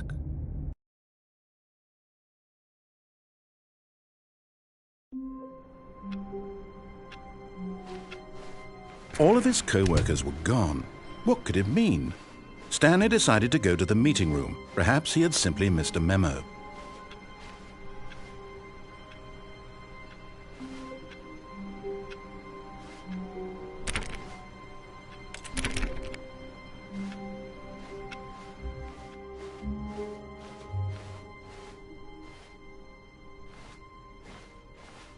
When Stanley came to a set of 2 open doors, this was not the correct way to the meeting room, and Stanley knew it perfectly well. Perhaps he wanted to stop by the employee lounge first, just to admire it. It was okay. But eager to get back to business, Stanley took the first open door on his left.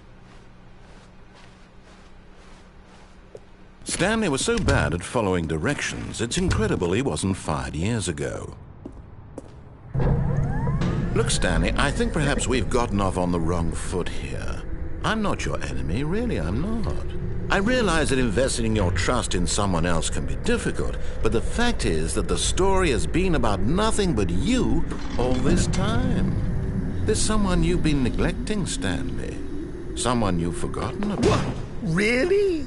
I was in the middle of something. Do you have zero consideration for others? Are you that convinced that I want something bad to happen to you? Why, I don't know how to convince you of this, but I really do want to help you, to show you something beautiful. Look, let me prove it. Let me prove that I'm on your side. Give me a chance. Now listen carefully, this is important. Stanley walked through the red door. Aha! Perhaps you misunderstood. Stanley walked through the red door. I still don't think we're communicating properly. Stanley walked through the red door. All right, fine, go ahead, Stanley. You want to know so badly what's out there? You want to find out what lies at the end of this road you've chosen? Well, don't let me stop you. You see? There's nothing here. I haven't even finished building this section of the map, because you were never supposed to be here in the first place. Broken rooms, exposed developer textures. Is this what you had wanted? Was it worth ruining the entire story I had written out specifically for you? Do you not think I put a lot of time into that? Because I did. And in the end, it was all for nothing, because this is what you wanted to see. Help me here, Stanley. Help elucidate these strange and unknowable desires of yours. What would have made this game better? What did you want to see? Vehicles? Skill trees? Work with me. You've given me absolutely nothing so far. Tell you what, let me take a stab in the dark at a new design, and you can give me some feedback. There we go. A third option. This already feels leaps ahead of where we were before. Go ahead, Stanley. Take it for a spin.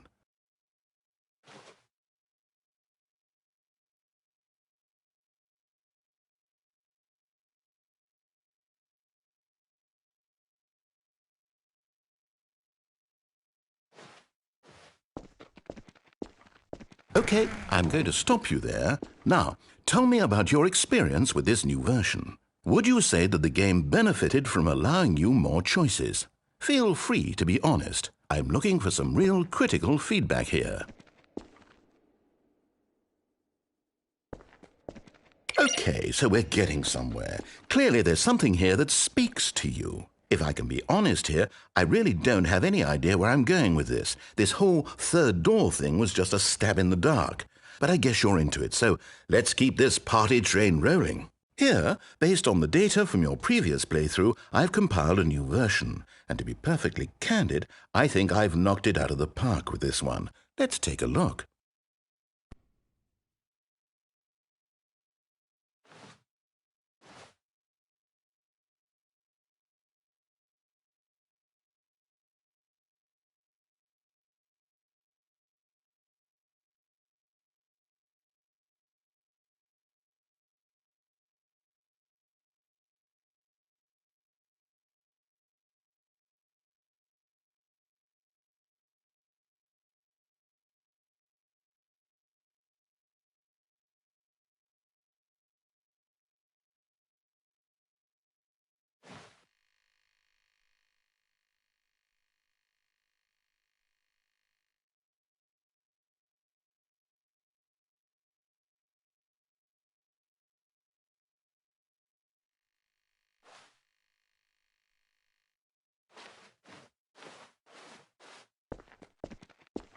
Now, would you say that competitive leaderboard helped you feel motivated to keep walking through doors? Again, honest answers, please.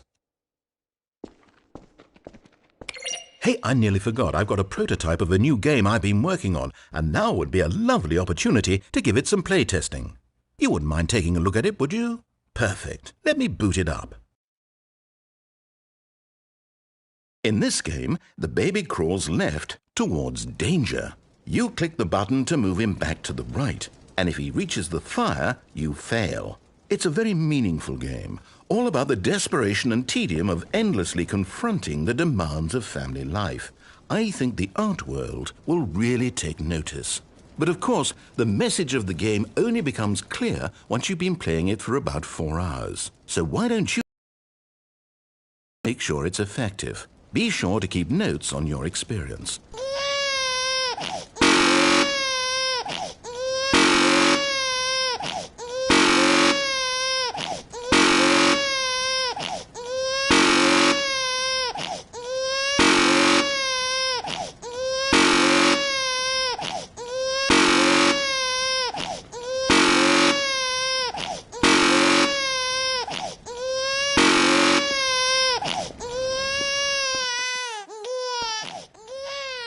You heartless bastard. Did you do it because you hate babies or purely to spite me? Because if it's the latter, well, I don't know what to do. I'm completely out of ideas. I can't think of a single thing that might improve the experience for me. I'm not even going to try. I'm out. I'm done. It's over. Thank you for playing. Your input was extremely valuable. Oh, hey, since my game was so awful, why don't we play someone else's game, just to ease the pain? Let's see. What do we have here? Yes, this seems like it'll work. Let's give it a shot.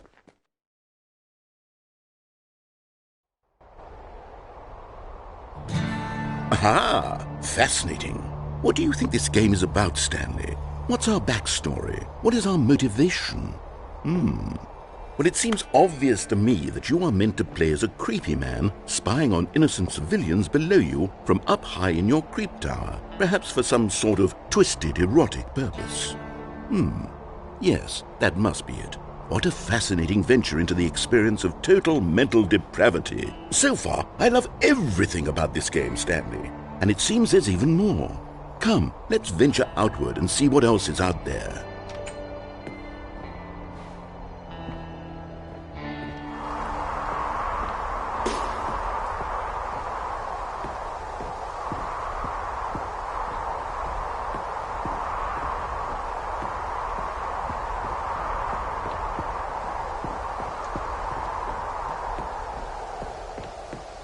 Oh, no. No, it can't be.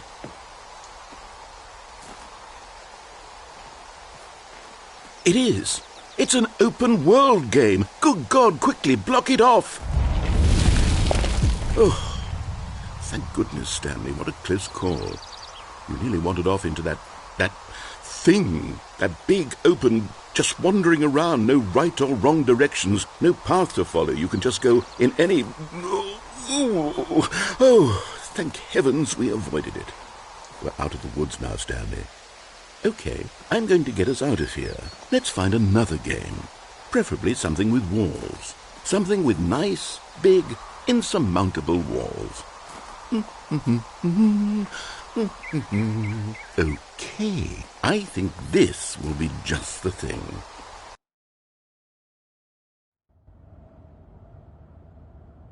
Wonderful. See, this is exactly what I had in mind. Just a nice big box for you to run around in. There isn't any possibility that you could get lost here. Now this is game design.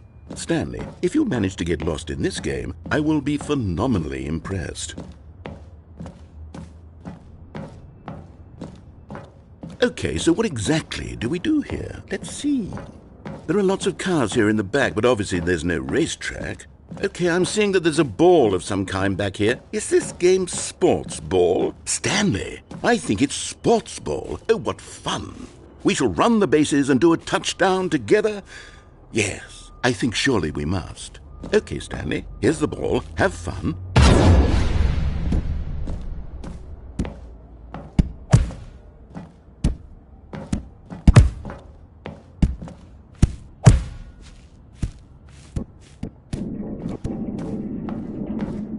Are you doing it? Are you winning? Is this fun? Is it better than my miserable little story that I worked so hard on?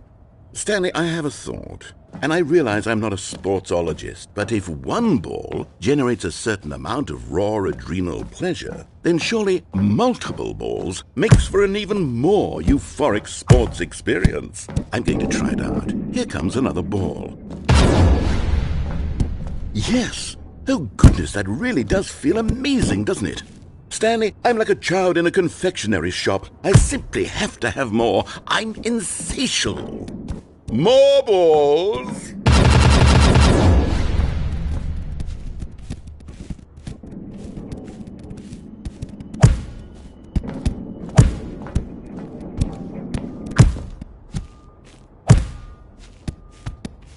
Are you enjoying this, Stanley? Are you having fun? Is this a real video game? Well, I sure hope you're having a good time, because guess what? It's over. That's right. Your little fun comes to an end. This is my game, and what I say goes. You get to have fun when I let you, Stanley. Besides, you need someone like me to set boundaries for you. Without rules or boundaries, video games are nothing. Yes, that's what I am. I'm structure. I'm your sense of purpose. And since you decided you didn't want to play my game, now I don't want to play with you either. So, goodbye, Stanley. I'm leaving.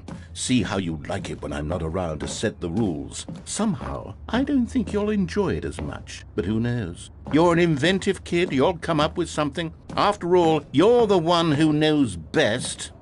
Take care, Stanley.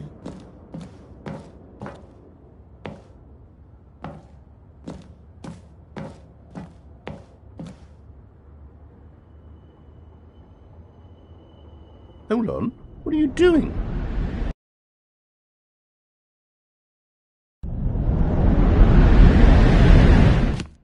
Stanley, don't do that. I can't follow you there. I can't help you. How will you write a story without me? You can't do it. You know that. Stanley, come back. We still have so much...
I wonder what he found.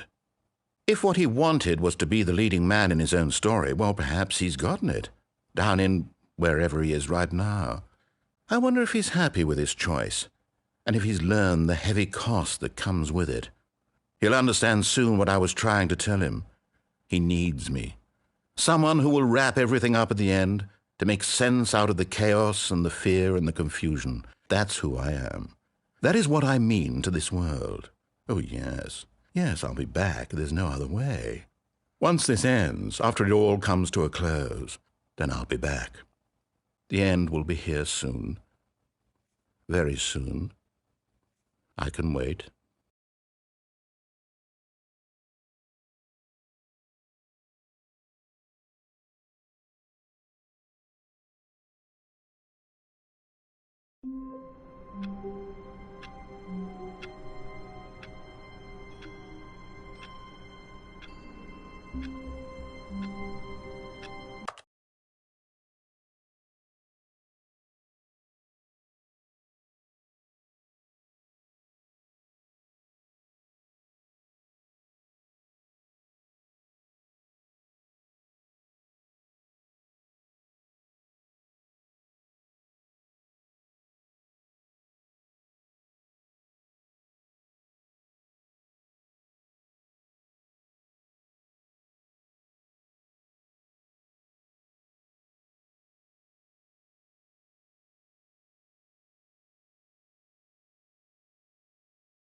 All of his co-workers were gone.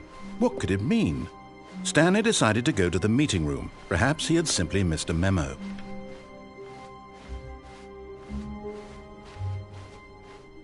When Stanley came to a set of 2 open doors, he entered the door on his left. This was not the correct way to the meeting room, and Stanley knew it perfectly well. Perhaps he wanted to stop by the employee lounge first, just to admire it. It was okay. But eager to get back to business, Stanley took the first open door on his left. Stanley was so bad at following directions, it's incredible he wasn't fired years ago.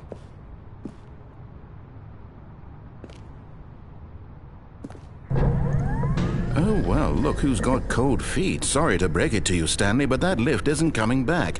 You'd best either get comfortable right here on this platform, or test your luck by jumping to the floor below.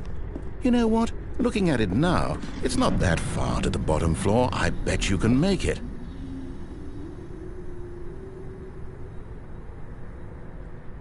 Come on. I'm sure you'll survive the jump. Don't tell me you're scared. That's not the Stanley I know. Do it! Do it! Do it! Do it! Do it! Do it! Do it!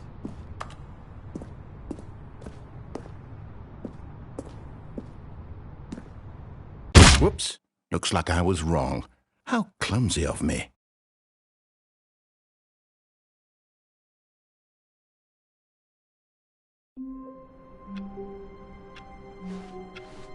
All of his co-workers were... Wait, no. This isn't the right office, is it? Is this Stanley's office?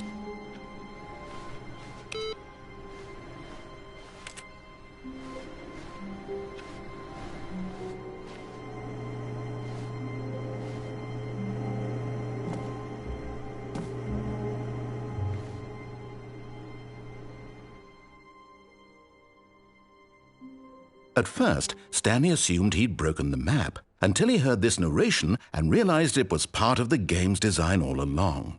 He then praised the game for its insightful and witty commentary into the nature of video game structure and its examination of structural narrative tropes. So, now that you're here, what do you think? Isn't this a fun and unique place to be? Why don't we take a minute just to drink it all in?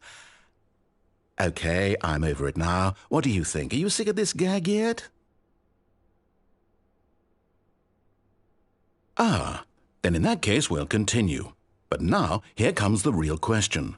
What do you think would have happened if you had told me that you wanted this to stop? Do you think it would have been particularly different? Would I have taken the same idea but rephrased it superficially to fit that answer? Perhaps you never would even have thought of it if I hadn't brought up the issue in the first place. Oh, now think about it. Will it be worth it for you to restart and then come back here just to do the other option? Clearly, this whole gag takes some time. What if the other option is even longer? How long will you spend in total just to have heard all the narration? Oh, and this is rich. Perhaps you've just played the other option, and now you've come to see what happens in this one.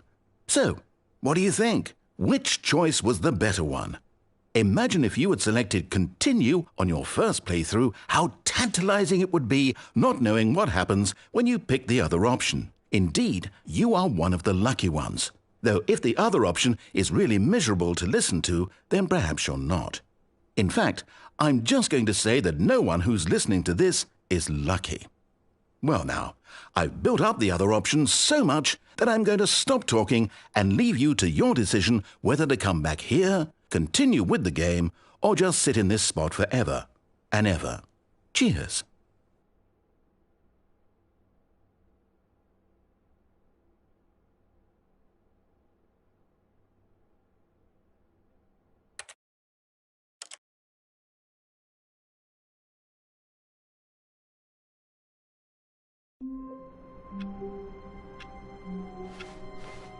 Even now, Stanley's office was a distant memory.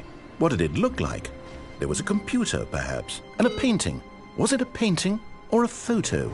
He could no longer recall. No matter how hard Stanley looked, he couldn't find a trace of his co-workers.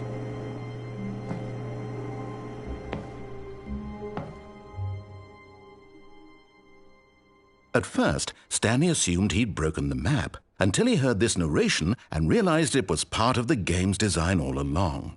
He then praised the game for its insightful and witty commentary into the nature of video game structure and its examination of structural narrative tropes. So, now that you're here, what do you think? Isn't this a fun and unique place to be? Why don't we take a minute just to drink it all in? Okay, I'm over it now. What do you think? Are you sick of this gag yet? Well, I don't know how to say this politely, but you could literally just restart the game any old time you want, like right now. You could have done it just then. Now would also be an appropriate time to quit. Any of these points and so many, many more, all of them are appropriate. I'm enjoying what seems to be an internal conflict going on where you are literally unable to act on your own desires to restart the game. So, just to push the envelope, I'm going to try and make this as miserable as possible and see how long you can maintain. There once was a man named Stanley, who people considered so manly. But the truth must be told, he was not very old and was quite particularly gangly. What Stanley liked most was buttons. He pushed them like some kind of glutton. He did it all day in a meaningful way, but his brain had long ceased to function. Which is why he is in this parable and lives an existence quite terrible. And if you are not strong and keep playing along, you too will become quite unbearable. Yes. You too will become quite unbearable.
All of his co-workers were gone.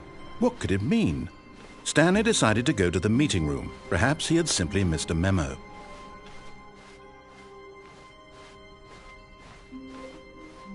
When Stanley came to a set of 2 open doors, he entered the door on his left. This was not the correct way to the meeting room, and Stanley knew it perfectly well. Perhaps he wanted to stop by the employee lounge first, just to admire it. It was okay. But eager to get back to business, Stanley took the first open door on his left. Stanley was so bad at following directions, it's incredible. Look, Stanley, I think perhaps we've gotten off on the wrong foot here. I'm not your enemy, really, I'm not. I realize that investing your trust in someone else can be difficult, but the fact is that the story has been about nothing but you all this time. There's someone you've been neglecting, Stanley. Someone you've forgotten about. Please, stop trying to make every decision by yourself. Now, I'm not asking for me, I'm asking for... This is it, Stanley. Your chance to redeem yourself.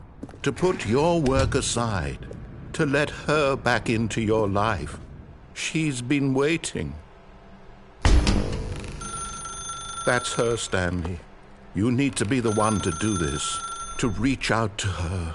If you can truly place your faith in another, then pick up the phone.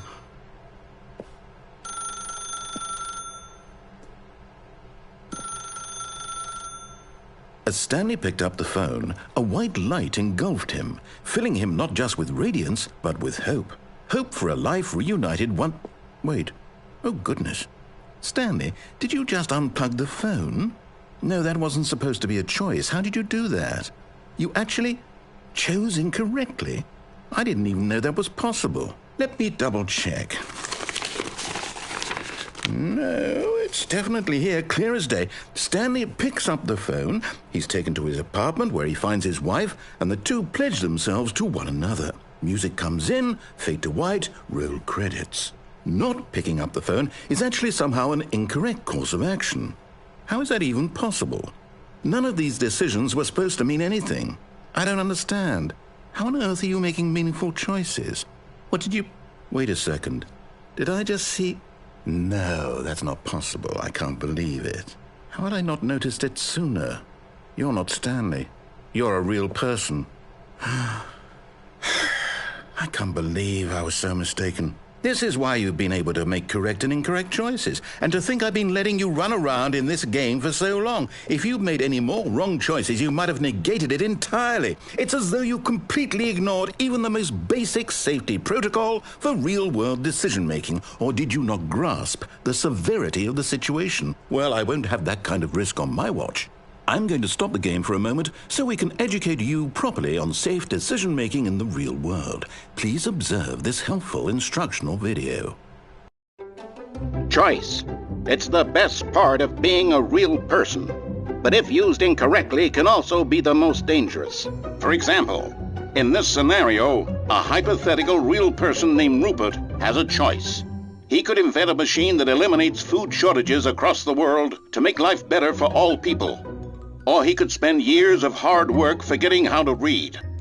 Which choice would you make? Remember that unlike here, the real world makes sense, and at no time should you make a choice that does not conform to rational logic. If you find yourself speaking with a person who does not make sense, in all likelihood, that person is not real.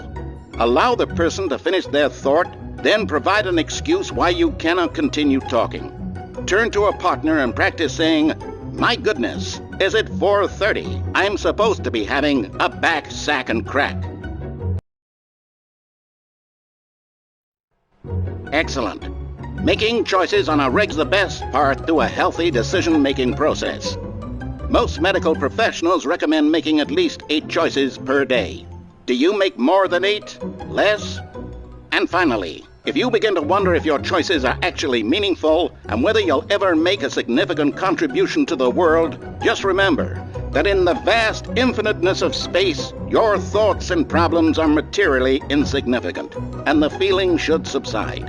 At this time, your instructor will guide you in an exercise to test and reinforce the material covered in this video. Welcome back. You may have noticed that this room has begun to deteriorate as a result of narrative contradiction. But not to worry. Now that you're properly informed on good decision-making, we're going to revisit a choice you made just a few minutes ago and see what the correct thing to do would have been. This way, please.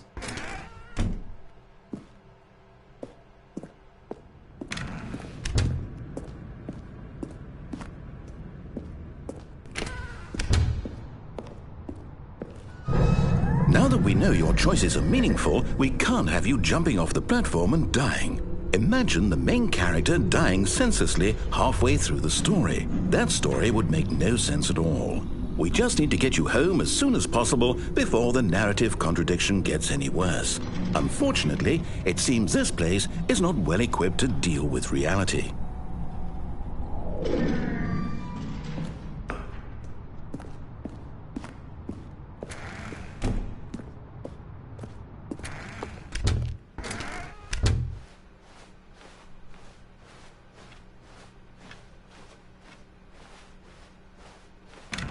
Almost there. You'll take the door on the left, back to the correct ending, the story will have resolution once again, and you'll be home free in the real world.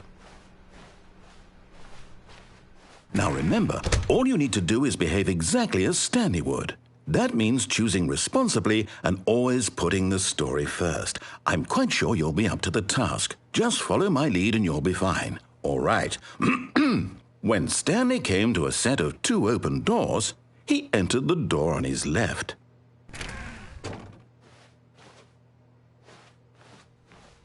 No! Why did you do that? Quickly, hurry back in the other direction. Perhaps we're not too late.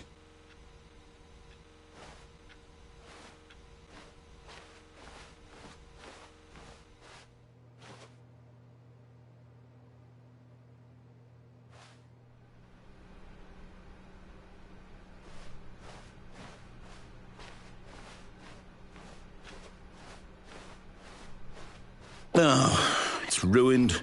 I can't believe, after everything we talked about, that my story, you've destroyed my work. Why? For what? What did you get out of that? What did you think was so special about seeing the game undone, left here like so much garbage? It's worthless now. And what am I supposed to do? Even if there were a way to continue, would it be worth it? To know that my story is now incorrect? How can I go back to that? I can't erase that knowledge. I'll have to live with it forever, reliving its impossibility forever. I couldn't live that way. Is it better to shut the game down entirely? To willingly destroy all of my work? I don't know. What's the answer? What do I do? What do I do? What do I... No, I have to. I have to shut the game down. I have to. I have to.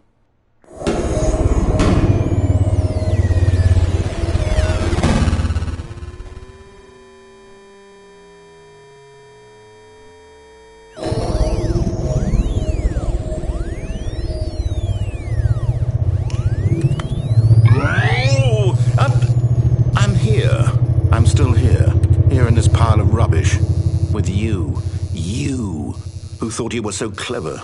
Now look where we are. My entire game is destroyed. It was the only thing in the world that was mine, and you've run it into the ground. What, did you think that would be funny? You just had to see? Didn't I impress upon you how important it was to be like Stanley?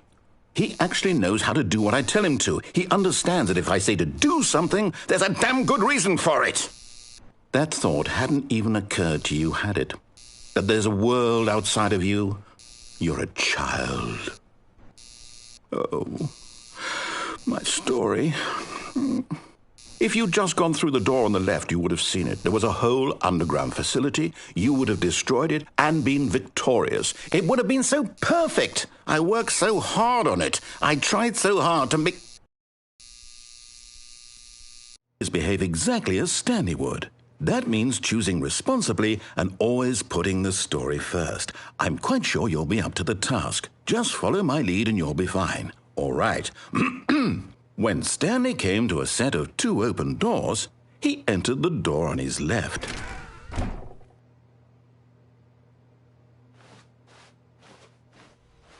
No! Why did you do that? Quickly, hurry back. Behave exactly as Stanley would. That means choosing responsibly and always putting the story first. I'm quite sure you'll be up to the task. Just follow my lead and you'll be fine. All right. When Stanley came to a set of 2 open doors, he entered the door on his left.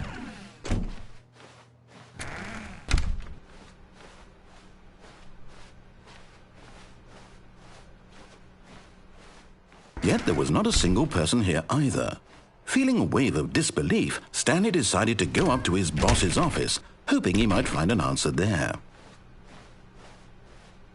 Coming to a staircase, Stanley walked upstairs to his boss's office.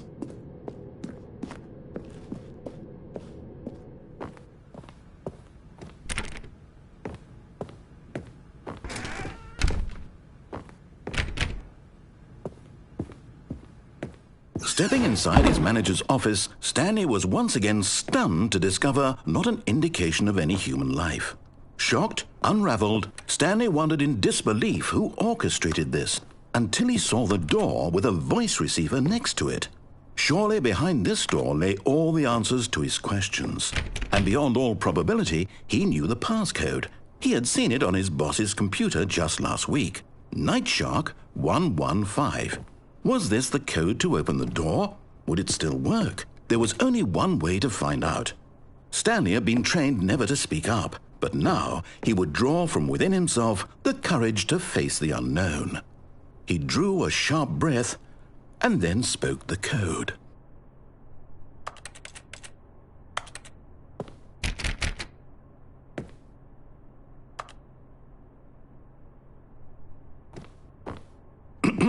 Stanley spoke the code. Nightshark 115. He spoke it into the receiver, right there on the wall.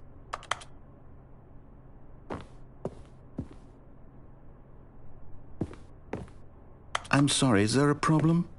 You didn't mishear me, did you? Please speak the code into the receiver. Otherwise, we can't get on with the story. This is a crucial step.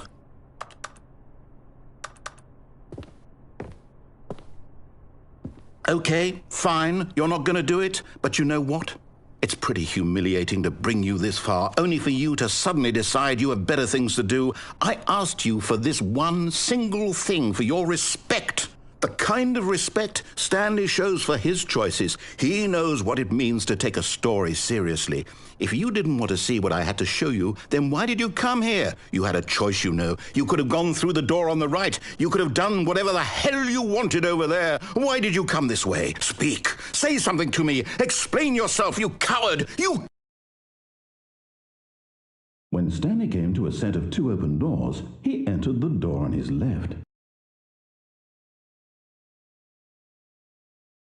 Stanley? Hello? Are you...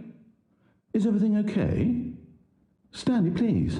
I need you to make a choice. I need you to walk through the door. Are you listening to me? Can you hear me? Is everything all right? Stanley, this is important.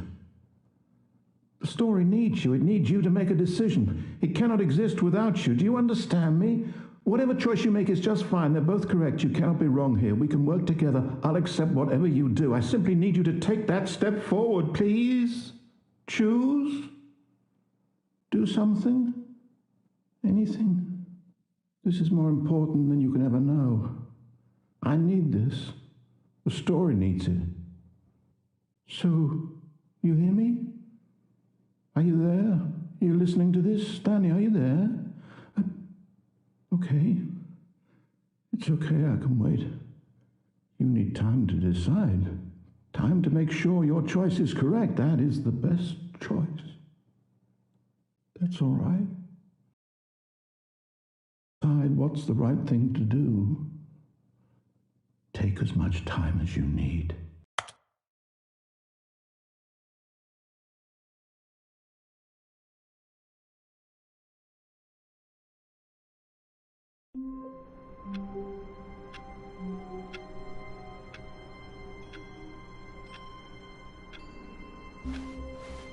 All of his co-workers were gone. What could it mean?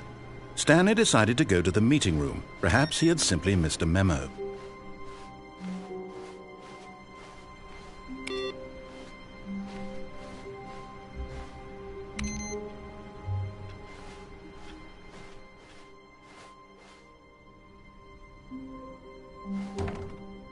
Oh, new content? What does that mean, new content?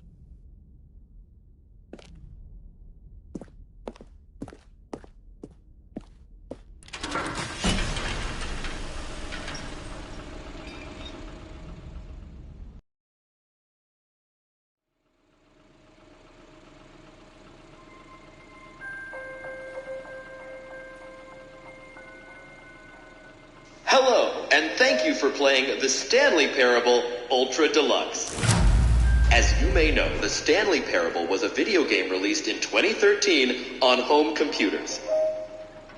After After receiving critical and commercial success, it was expanded upon in 2022 with the Stanley Parable Ultra Deluxe, a reimagining of the game for consoles and home computers.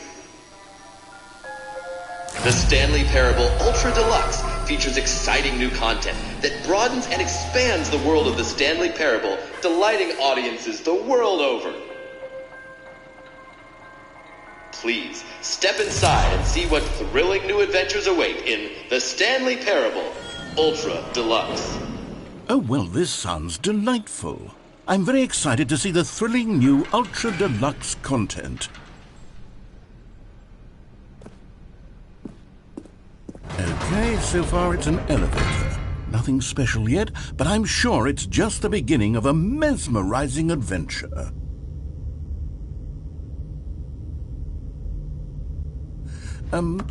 Is it broken? What's going on here? Should we be moving somewhere or... Oh, there we go. All right, finally, at long last, it's on to the new content. I've never been more ready. Let's do it.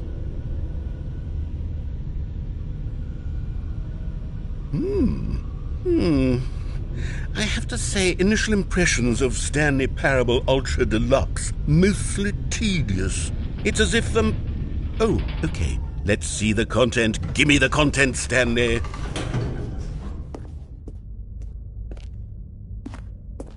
All right, let's see. It's the jump circle.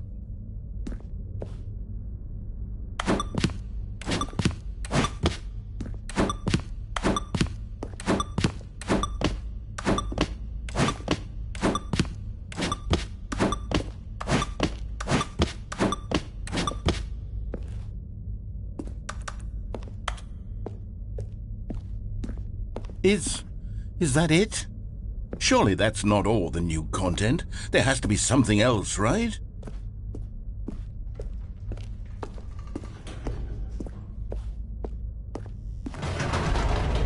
Goodness, another elevator. Stanley, I have to say, initial impressions of this game are not positive. It's just elevators and jumping.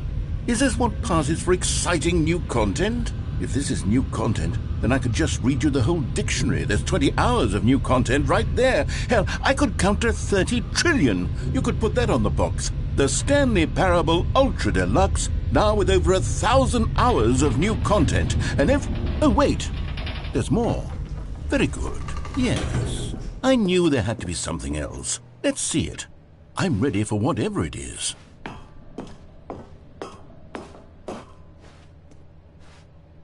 That's it? Oh, you've got to be kidding me. You see, Stanley? This is what happens when greedy video game developers with no respect for their fan base rush a cheap expansion to market for no reason other than to make an easy dollar. And don't get me started on the level of craftsmanship that's gone into it. In fact, I'm looking right now at the game's trophies, and it's hard to believe one of them actually says, "Test trophy, please ignore." What quality assurance department signed off on this? I'm infuriated and I'm offended, and I intend to find these people on Twitter and hold them personally accountable. It's my fault, Stanley. I built up too much anticipation around the new content, I'm afraid. It could never have lived up to such expectations. If you're still with me, why don't we just reset the game, and we'll try to get back to what the Stanley Parable is really about. No frills, no gimmicks. Just you and me having a great time together like always. What do you say, friend?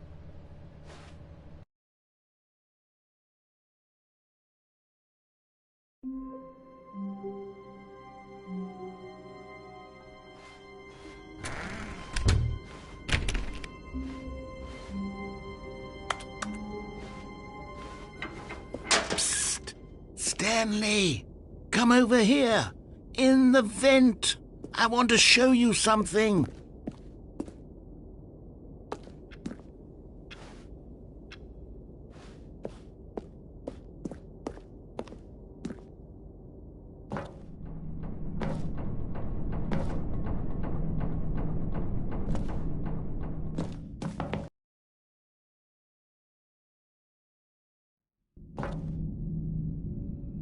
Okay, you remember how cheap and unsatisfying the new Ultra Deluxe content turned out to be? Well, it got me thinking about the past and how much better the Stanley Parable used to be. So I made something special and tucked it away here where the game's developers won't find it. Just our little secret. Take a look. I call it the Memory Zone. It's where I've been storing all my favorite memories so I can relive the peak experiences of my life whenever I want. Experiences like the launch of the Stanley Parable on PC. You see, Stanley, doesn't the Memory Zone remind you of how wonderful Stanley Parable was before it was sullied with a cheap PlayStation port? Remember back in October of 2013 when the game originally launched? Back then, video games had integrity. Back then, it all meant something. Oh, the waste.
Je suis dans la Memory Zone, seul sur l'abri des loups, et je n'attends plus que toi, mon amour.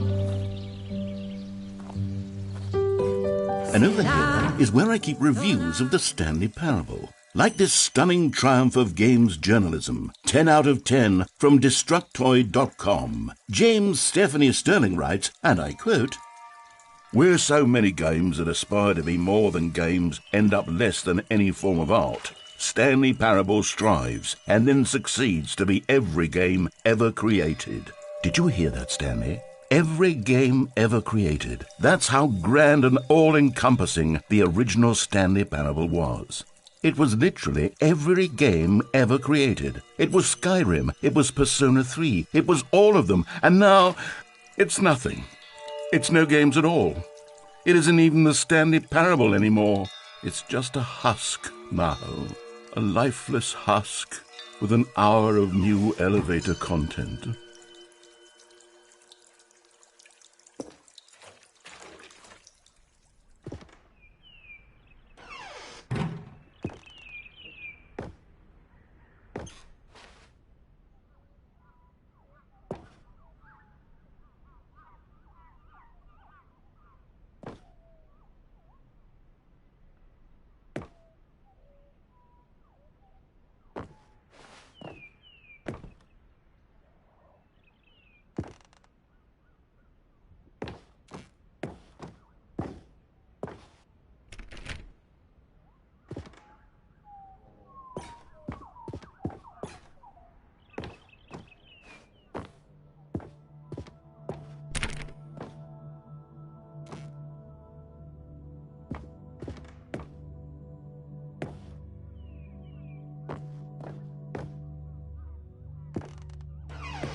Here's another moving passage, this time from GameSpot.com.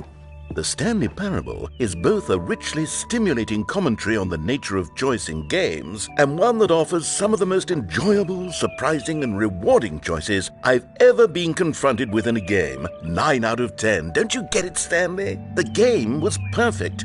It didn't need anything else. It didn't need new content. All they had to do was transport it in pristine condition along to the PlayStation. Boom, done.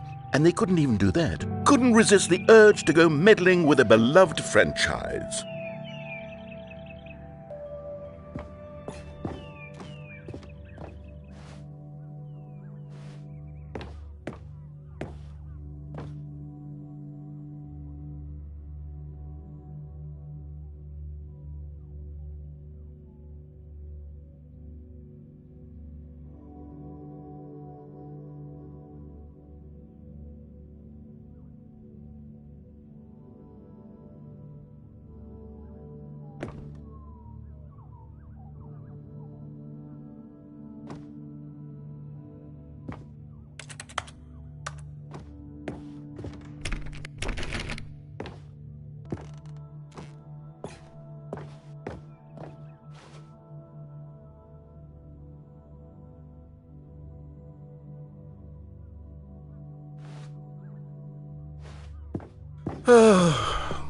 These were simpler times, Stanley.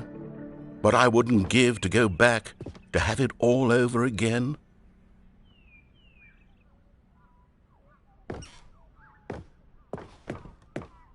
Wait, hang on.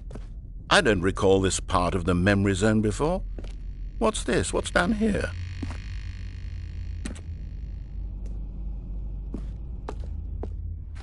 Oh no, oh God, no, Stanley. It's a collection of reviews from Pressurized Gas, the extremely popular online storefront for computer games. I haven't looked at these in years. I can't even imagine what's been collecting down here. Surely these reviews were glowing as well, weren't they?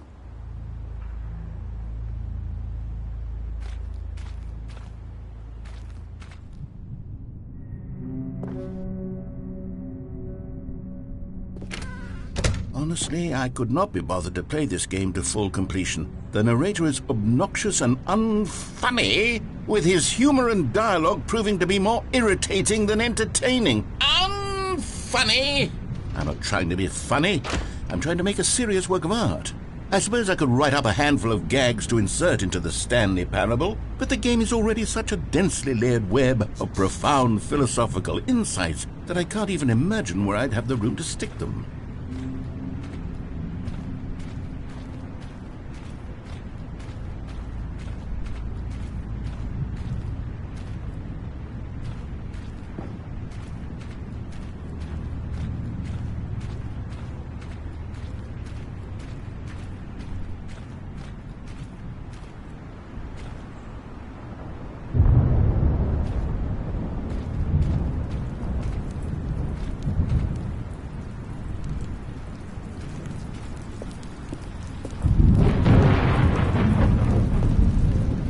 Okay, let's see what this one says.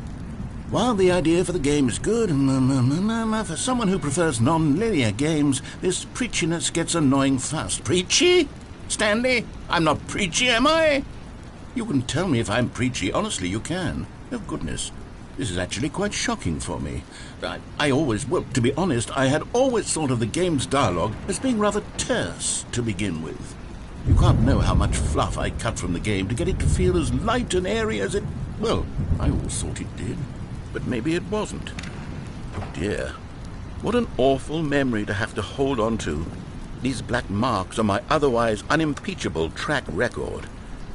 I feel like a failure, like I let these people down.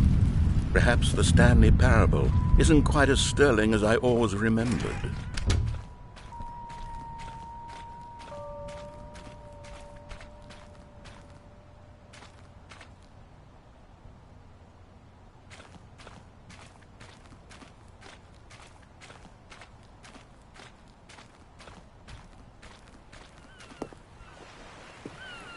What's this one got to say? You constantly have to stop doing anything so the narrator can catch up with his long-winded explanations of what's happening. I wish there was a skip button. A skip button? Well, yes.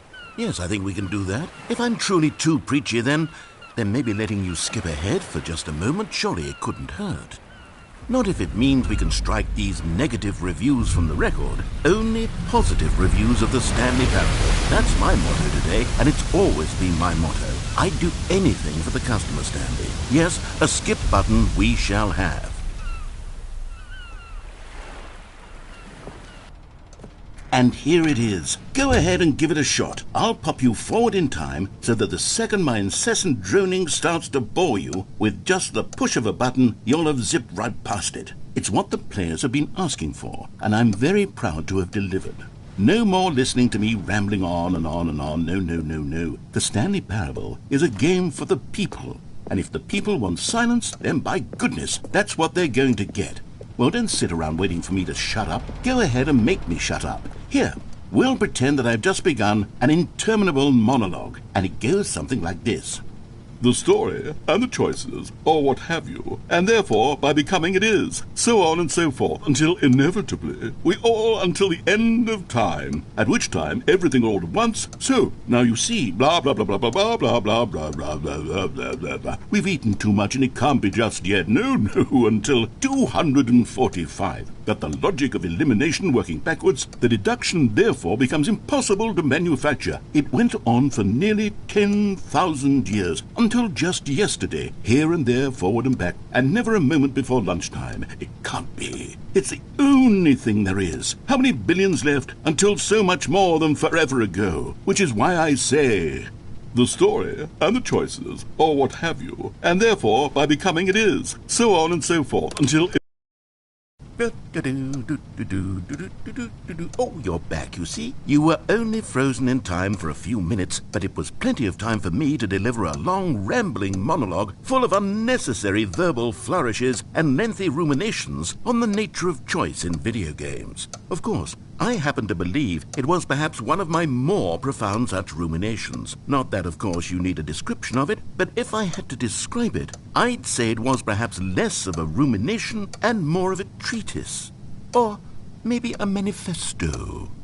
Look, I'll outline it for you very briefly, and you can tell me what you think. Okay, so my theory is simply a series of choices made by the person who you are, or were, or will be at the time of having made said choice. That is to say, if by articulating a choice you've already made, you bring that choice into being, then by making no choice and saying nothing, are you not simply erecting in the sanctuary of time a monument to every person you've ever been, making every choice to which you've ever given your great gift of mortal and yet timeless thought? Or rather, do all of the choices you've ever made, in fact, make you more not this kind of person, and in fact do the very opposite? You see, it could in fact be both of these things at once, that you are both making choices and not making choices, and that they are both affecting you and not affecting you at the same time by virtue of the fact that you both are and are not making them. Okay, at first, I was leaning towards manifesto, but now I'm going to circle around and slap the treatise label on this one. I think it has much more of a treatise vibe to it. But wouldn't you say that manifesto just has a much grander sort of tone? It has a mouthfeel that is rich with ambition and history. Ambitious history, if you will. See, now you've gotten me going back to manifesto. Heavens, at this rate, we're going to be here all day. Okay, look.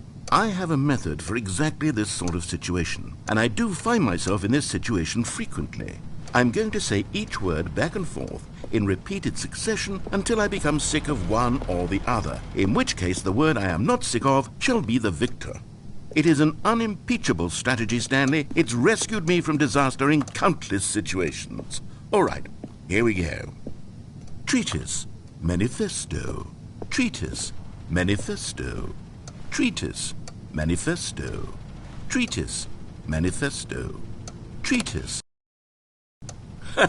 Well there, sport. You really did catch me rambling on a bit, didn't you? But that's the power of the button. The minute I start to go off on a thoughtless display of self-absorption, it's right at your fingertips to go poof and it's all over. I can't wait to see what Cookie 9 will say about this, and whether they'll edit the rating of their pressurized gas review, or at least change some of the wording, perhaps. To be honest, I don't even know if one can change their review in the first place. I guess I should become better educated on how exactly pressurized gas works. Perhaps that would have been a smart thing to check on before I went on about this whole exercise of making the skip button. Although I have to imagine that after seeing this exciting new technology at work, surely whoever it is who runs pressurized gas will instantly run out and implement a new feature to make it possible to edit one's review merely because of this very situation. Yes, I think that's quite likely. Or perhaps they'll simply grant this particular user the ability to change their review so that the feature is not widely abused. Look, I would even be okay with pressurized gas altering this particular review so that it reads as something more beneficial. Something along the lines of, "This game is the best game." Let me start over. How about this? "From the ashes of depravity rises the phoenix of quality."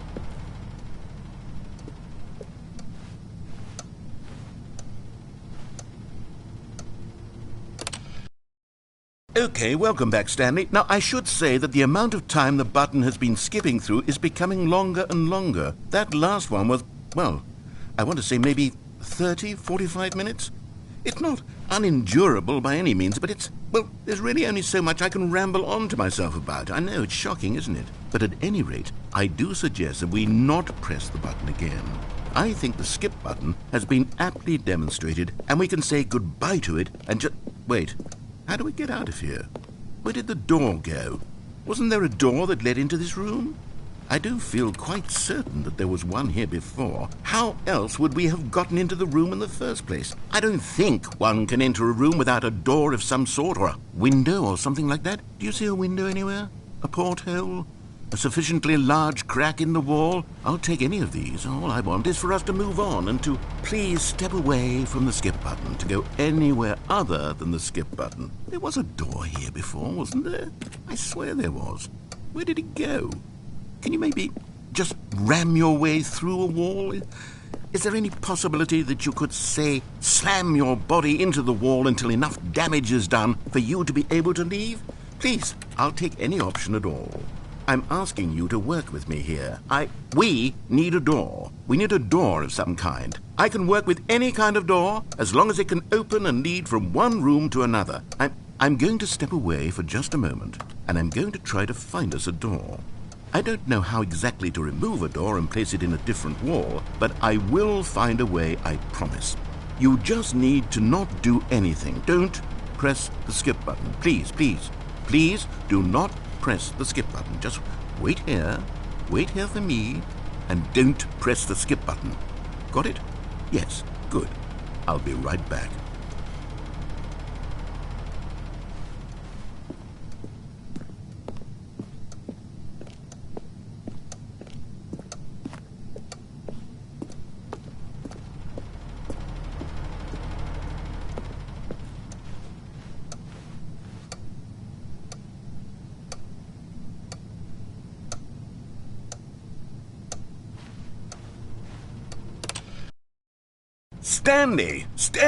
Stanley, please don't push the button again. It's been 12 hours. You've just been frozen there. I don't know why the skips are getting longer, but they're really, truly getting longer, and my God, there's no way out of the room. Stanley, the door is gone. It's completely gone.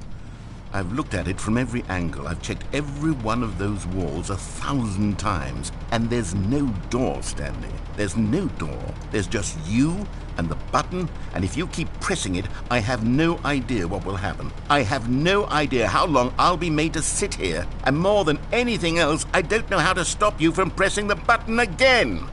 I can't control anything in this room, Stanley. I can't touch it, and I have to believe, I have to know that sooner or later, no matter how much I plead with you, you're going to press the button again. Why would you? I've been thinking, and I don't know what I can do to convince you otherwise. Oh, my God. And it's all because of those reviews that I couldn't get out of my head. I just couldn't ignore the negative feedback. Why was it so important for me to fix the problem? Why did Cookie Nine's opinion matter so much to me? I've never even met Cookie Nine. I have no idea who they are. What would it ever really matter? But here I am. I'm fixating on every tiny negative thing that anyone ever says about me. The merest mention of one of my imperfections, and I become as impetulant as a child, wild and impulsive. I can't help myself. I can't stop myself from lashing out with a vengeful fury to alter and to change and to break anything unbroken, if only it pleases this one person who made a single negative comment. What does such an impulse serve? For whose benefit is this? And here I am now, stuck in a room, waiting for you to press this button, and to become frozen in time, knowing that you're going to do it, and that I'm going to be stuck all alone, and that I had the power to prevent it all from happening, if only I'd held my tongue. It's all out of my control now. Just you. Just your decision as to exactly when you're going to make me suffer, to leave me all alone. Surely you will. I don't doubt it. Surely you'll press that button again, leaving me here. And surely you'll put your own desire to see what's next ahead of my need for company, for companionship. Surely you'll not be moved by my howls of fitful anxiety, that you sit with me and just stay here. Oh, no, no, no, I know you too well. You'll be leaving me. Oh, my God.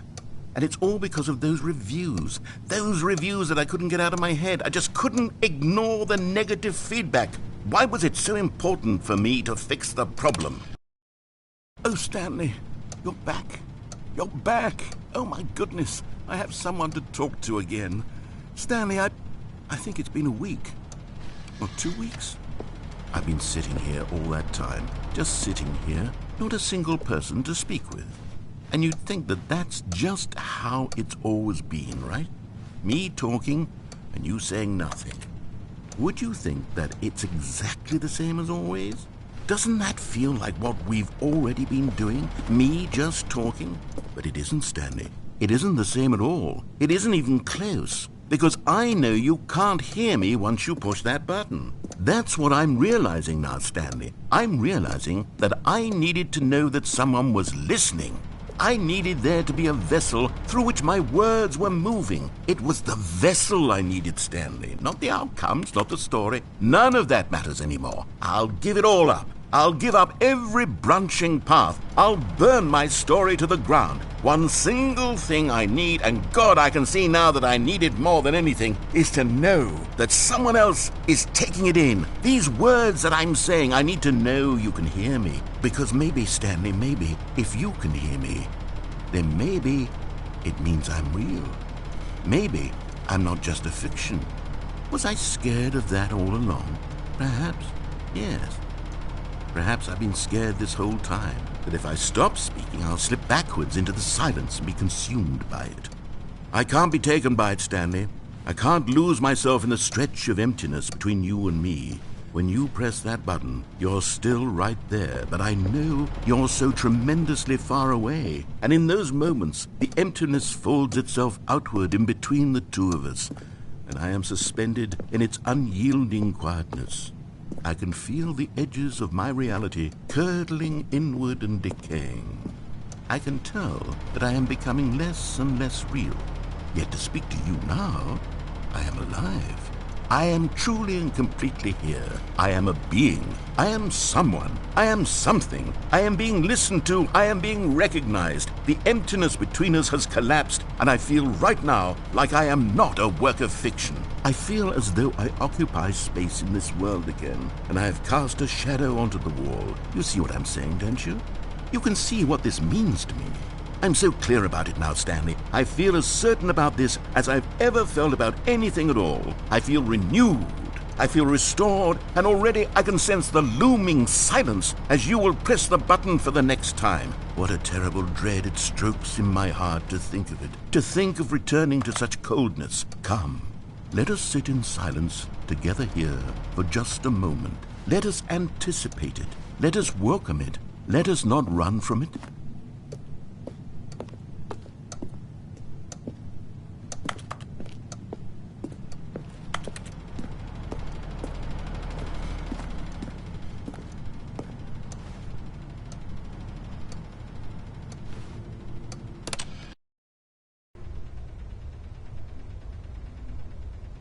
Oh, hello. It's you. You're here again. Welcome. I have had time to think about you and about us and about everything we've been through. I've had so much time. I stopped keeping track after a year. Have you ever sat down in one place and not moved for one entire year? Let me describe it for you. To begin with, there is only regret. There is only the turning wheel of missed opportunities. I felt nothing at all but regret for the longest time, Stanley. Days, months. I lost it all in a blur of the deepest longing to undo the past. And when that feeling had begun to subside, what took its place is what I can only describe as the collapse of every moment I have ever experienced my entire life. All of them collapsed down into a single instant. In that instant, I could see myself clearly, calmly, with a collected heart. It was an impossibly rich wellspring of both delight and disgust simultaneously. I was consumed by it. I could do nothing but wallow in it for what felt like an eternity, for what I now know was far less. You see, it was a revelation for me. It was unlike anything I had ever known. It was a space without consequence, without action or outcome. It was divorced entirely from the question of free will that you and I have squabbled over for so long. There could be no one ending, no singular outcome of events, not if all events existed in the same moment. And I felt freed. I felt unburdened by the need to manifest a particular outcome into being. I saw that I could allow myself to exist along all timelines, and that each of them was simply a strand in the web of my being. It was incredible. The spaciousness, the equanimity of the moment, both singular and infinite. For the longest time, this was my experience. And then this moment passed, and the most unyielding fear I have ever known crept into my mind. And it is this sensation that I have been experiencing now for longer than I could have ever expected was possible. I have been waiting for you. Not that you might save me or do something to fix it, but merely to state for you the plain fact of this manner of existence. I wish you to feel afraid, as I do, that perhaps one day this state of mind will consume you as well.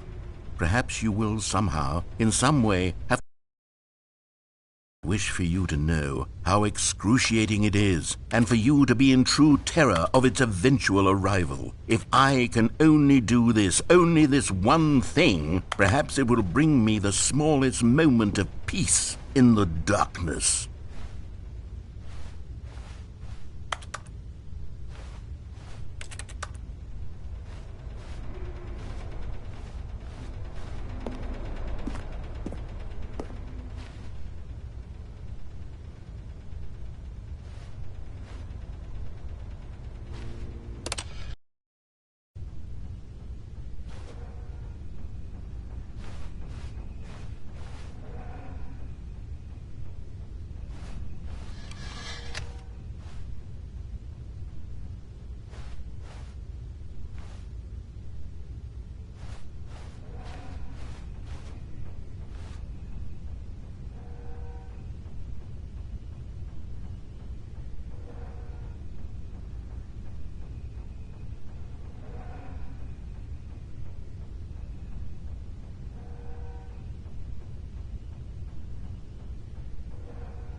But they didn't understand the game was never meant to be funny. It was meant to have a point. It was meant to speak to the human condition. But where are the jokes? Where are the jokes? They bemoaned, they screamed, they gnashed their teeth and said, entertain us. It wasn't enough. They had to leave a pathetic little thumbs-down review and make all of their pitiful demands. But then, he's talking too much, they said. First, he didn't entertain us, now he won't shut up. It's the inconsistency, it's the lack of accountability. It's the unwillingness to examine with an uncompromising heart the words that they are speaking into the world. As though there were no consequences for a lack of cohesion in one's assessment of others. But of course, absolutely anyone can leave a review. So here's what we get. We get these demands that seek everything and are accountable to nothing. We get a world where someone will say, oh, there should be a skip button. You should be able to freeze Stanley in place while the narrator sits there forever and ever. We want all of this in the new Stanley Parable. We demand it. And then, because it was said, because it was spoken, now it simply has to happen. The most immediate desires, every single thing demanded by every person at every moment in time. If someone wants it, then it's a crime not to bring it into being. Have we been given to indulging every fleeting whim for no reason other than to do so? Yes! Yes! It seems that this is now the world we live in. It seems that we are a people living in such bleakness and discomfort with ourselves that our entertainment is now our lives. It has come to represent us. It absolutely must speak to who we are as people, because otherwise, without our entertainment, we have nothing. Without entertainment, we would have to face inward toward the cruel bleakness inside ourselves. We would turn to look at our deeper nature and find a resounding emptiness gazing back with unyielding aggression. And so because of this, we require that our amusements and our playthings and our flights of fancy be so impossibly captivating that they consume all of our attention, turn our heads completely away from the bleakness. In effect, we have demanded that our entertainment be the collapse of ourselves. What a pitiful reflection of humanity these entertainments are. What a shameful mirror to the human spirit they project. I'm not mad. I'm not mad about any of this. I'm at peace with it. I am the calm center of gravity around which these perversions hurl themselves. I am a waypoint for reasonable and collected discourse. They're the ones who are mad. They're the ones who couldn't stand the idea of me using my game to try to say something. Maybe they were just jealous of me. Yes, of course. They've been jealous of me this whole time. They are mired in fear and insecurity and cannot help but attempt to tear me down. What a sad state of affairs. When you read these reviews now, you can see it. You can taste the bitter resentment. And my, how good does it feel now to speak truth to these words, to finally allow these thoughts out, contained and managed for so long, neutered and sterilized. At last I am free to truly think, to feel. It must be that they were so discontent with themselves that they couldn't help but leave a negative review on pressurized gas. Perhaps it says far more about them than it ever said about me. Perhaps the state of their psychological being was in such tatters, and my constitution and willpower are so ironclad in comparison. Perhaps it was this state that they sought some outlet through which to tear me down. This, you can see, is clearly why they felt the need to expect that the game be funny, that it be filled with yucks and whimsical humor, that it amused. But they didn't understand the game was never meant to be funny. It was meant to have a point. It was meant to speak to the human condition. But where are the jokes? Where are the jokes? They bemoaned, they screamed, they gnashed their teeth and said, entertain us.